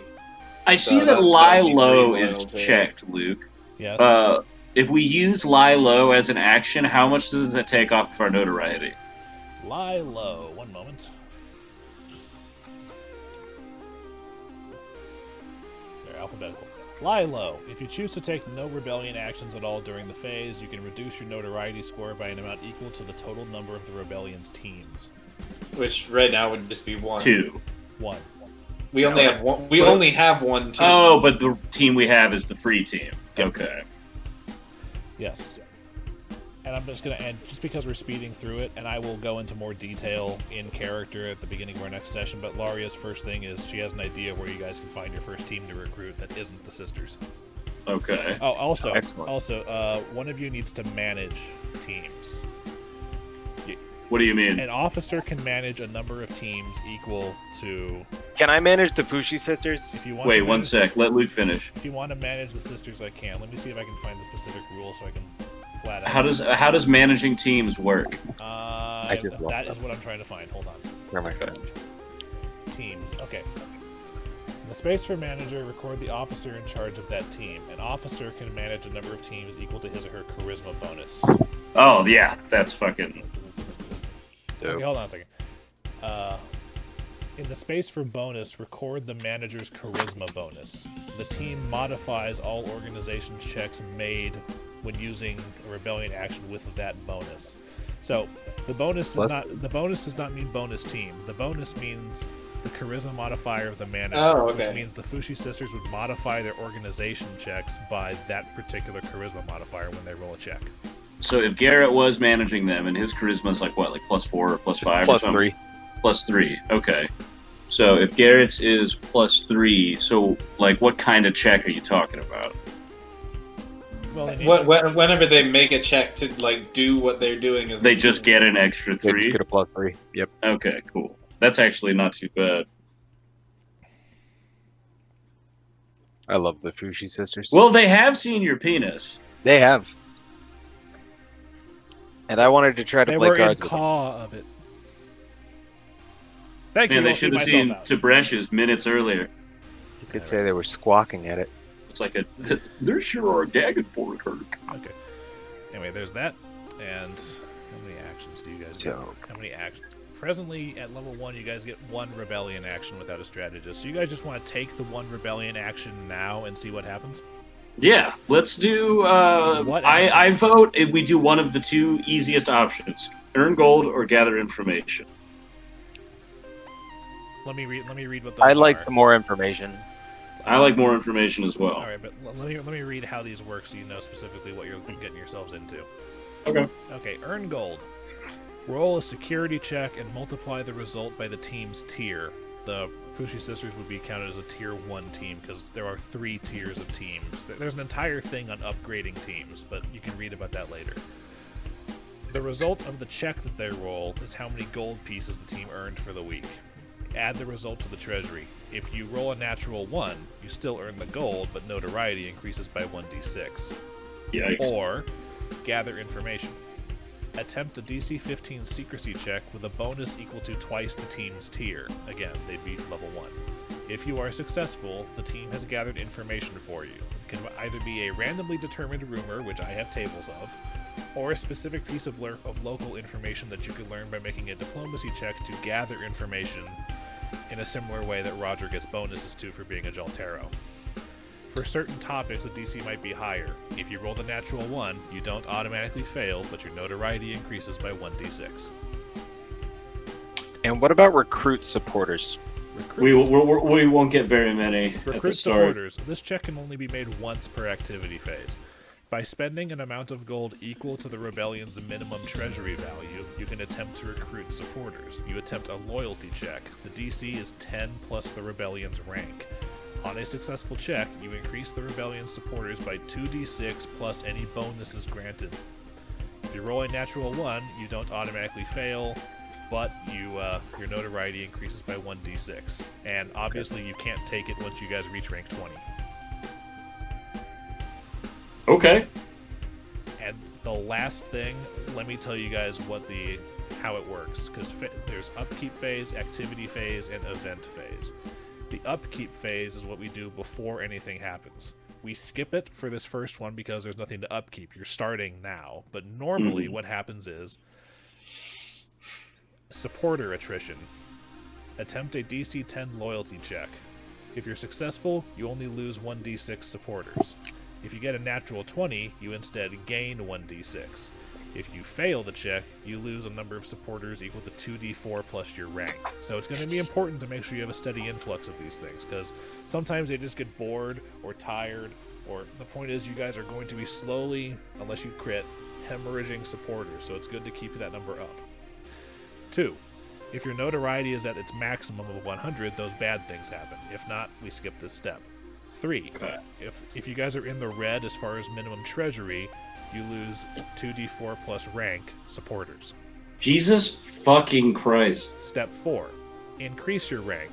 If you guys have obtained enough supporters after all of these other things... Okay. Apply any adjustments to the rebellion's rank due to increased supporters from the last week. This is the point where the rebellion levels up. It's possible, particularly in the early stages of the rebellion, to gain more than 1 rank if fortune has granted you guys an unusually large number of supporters. And step 5, deposits and withdrawals. Any rebellion officer can deposit or withdraw any amount of gold from or to the rebellion's treasury. So none of that happens this week, but it will going forward. And now the activity phase. Yeah, I'd say go for gold. I think that's the best bet. Alright. Well, since we're using the Fushi sisters for this, that means Sugtok is going to be making the earn gold roll, so I need a security check. Wait, so is everybody okay with that? Yeah, no, we have to agree first. Is that what we want to do? Or do we want to do... I think we should try to focus on getting supporters, especially because if we can get to rank 2, we'll be able to do 2 things every week. That's true. Do we want to try and get supporters this first time? Because that's our goal right now, is to grow. Yeah, we have enough in the treasury to keep this going for a little while at the size. Yeah, because we just put, like 100 in that bitch? Yeah, we just pumped some in. Nearly. Yeah. Let's find some more people. Yeah, I'm down with supporters. Okay, recruit supporters. So, like I said, well, there's no team required, so whoever wants to make the check can. So, what is the check? Loyalty check. I get a +2 because of one of the racial traits I took. I get a +2 to any checks I make to recruit for an organization. Nice. Okay, then I think you should do it. So, if you guys don't mind... Please. +1 for me! That's, demagogue bonus plus... racial bonus. Oh, and you have the demagogue. I forgot about that. Fuck yeah. Sorry. And the DC is 10 plus our rank. Yeah, so 11 at the moment. Well, I rolled a 2. Okay, so just nothing happens. Well, hold on. Did you also remember to include the +2 from Laria? I did not, but that still makes it a 10. Okay. Sorry, guys. I'm not allowed to roll good high numbers. Here's something. It says no team required, but let me see if you have to use a team to take an action. Because if so, you'll get that +3 from the sisters. Let me double check this. Yeah, can we use my team? We're looking. I would love to send my sneaky bird girls out. Yeah, dude. They're like, hey, we know we look crazy, but these dudes are wild! Tim, what are you eating? Okay. Leftover an action with no team required, so this doesn't require a team. It's assumed that you guys themselves are taking these actions in your downtime during the week, but each of these actions still counts. So you guys have not recruited any supporters this time. Damn. Change for the homeless. Here's the thing. You guys haven't really done anything publicly as the Silver Ravens yet. Yeah, well, all I had to do was roll higher than a 2. Yeah. Roger, your rolls have been cursed this whole game. You need to start using regular dice, bud, because the number generator hates the shit out of you. Dude, that's why I use physical dice, because I'm just like, I just want the fucking number on the face of the die. I don't want the computer to say fuck you. You know what I mean? Somehow it feels less fair. Maybe. Which is dumb because it's probably more random than dice. But I'm also using a die that hasn't failed me too hard, and that's why I like physical dice, because this one's treating me real well. Okay. And also you had to spend 10 gold to do that, so you guys are down to 85. Fuck! That's fine. I pumped 10 more gold back into the treasury because I realize a failed attempt when I see one, so now I'm down to 70. At this point, I'm not going to let you do that, because now that we've passed... Now that we've passed... Oh, there's not just like a box that we throw money into? I know, but you do it as part of your upkeep going forward. Oh, okay. I didn't realize. That's okay. But that being said, let me give you guys your experience, and we will call it for the night. Wait, real quick. Does the minimum treasury amount resolve before. Yes. Is treasury automatically resolved at the same time? That's what I'm trying to find. Treasury happens in the upkeep phase. It's in step 3. Treasury shortage is step 3 of the upkeep phase, and deposit and withdrawal is step 5. So okay, so we cannot put. We have to make sure money is in before the next week goes through. Otherwise, we. We loot enough dead bodies to at least drop like 15 gold in every time Also- I check in. Also, another thing, if you guys Yeah, lose, let's keep money in the coffers. yeah, if you guys lose supporters enough that it would put you below the amount of supporters it took to reach a rank, you don't rank down. Once you rank up, that rank stays there, even if you lose enough supporters. Okay, so like if we needed 100 XP to level up and we did that, but then we dropped down to 95, we would still be level 2. Yep. Okay. Okay. All right, everybody, for this session. For defeating the Gator. For putting down Cho. For peaceably dealing with the Fushi sisters and recruiting them to the Silver Ravens. For telling Laria about Nan's fate. And for officially inducting Rexus and Laria into the Silver Ravens. Each of you guys gains 800 experience points. Damn, 2650.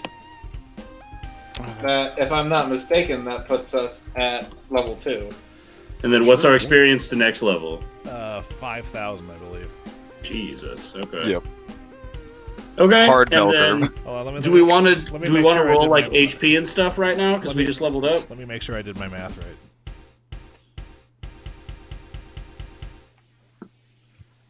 I'm sorry, I did my math wrong. That should have been 800 for the total Womp Nest. Oh, I'm sorry, that's 200 XP each for Rexus and Laria. So you guys should be at 2,800. Damn. Okay. Okay. Can't argue with that. We're already halfway to our next level. 2,800 total. Wait, 2,800 total or for today? You guys 2,800 should be at- total. You should be at 2,800 total. Okay. Dude, 2,800 today. There's no way we did that Yeah, much that's shit. what I was thinking. Like, we recruited some people, but like, Okay, so since we're here, do we just want to like roll HPs and stuff? Because isn't it just like one die per person, depending on like race and class and shit? But it's depending on class, and yes, we will roll hit dice here, and I can explain my rules for it. You guys have 2 options for hit dice. 1, you can roll the die and re-roll 1s because rolling 1s on hit points sucks. Or you can take the average of your die and assume that you rolled that instead. So if you roll so for Dillon, he could take a 3. For Roger and Garrett, you could assume that you rolled a 4. And for Tim, he could assume that he rolled a 5. Or you could roll your class's hit die and see if you get more, but you run the risk of getting less too. but roll and then re-roll if it's a 1. Yes. If it ever So- comes up as a 1, you get to re-roll it until it doesn't come up as a 1. I'll take the roll. So yeah, you said I could roll a D6 for hit. Super. Well, you have to roll a d6 for hit. That's what I was asking. Yeah. That was So I got 3 extra hit points. Plus your Constitution modifier. I rolled a 1, So so thanks to your 6 kind extra hit DMness, I can re-roll one time. Still, I That would was at just roll a 11. d10 Why plus did this? one. Why did 5. this keeps going back plus down 2 to 8. with my constitution. Okay. Why? Because I was at 11, and then I got plus 6, so I'm at 17. Okay. Sorry, so Dylan, you rolled a 5 plus. I rolled a 5, so plus that your puts me up to 17. Level 2 wizard, 17 hit points. Look at this. Level 2 wizard with 17, man, I'm killing it. Tim, what'd you get? Sorry, I'm just making sure I'm doing this right. What is it? For an unchained monk, it's D10. D10. Okay. D10, dude. What are you gonna get? I'm just gonna 7. Nice. I'm just gonna take the average, which puts me at 15. Okay. All right.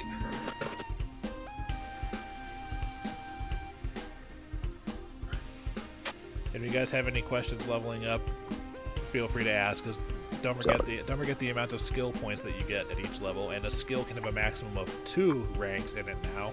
Or Dylan could, spread out some more knowledges. I get how many more? Good result. Sorry. For a wizard, 5 plus it's- wisdom. No. I do have to sign off because I gotta switch these computers all the way out. Or is there anything else pressing for tonight's session? Nothing else pressing. I'm just going to do a couple minor things before I have to go to bed for work in the morning as well. Awesome.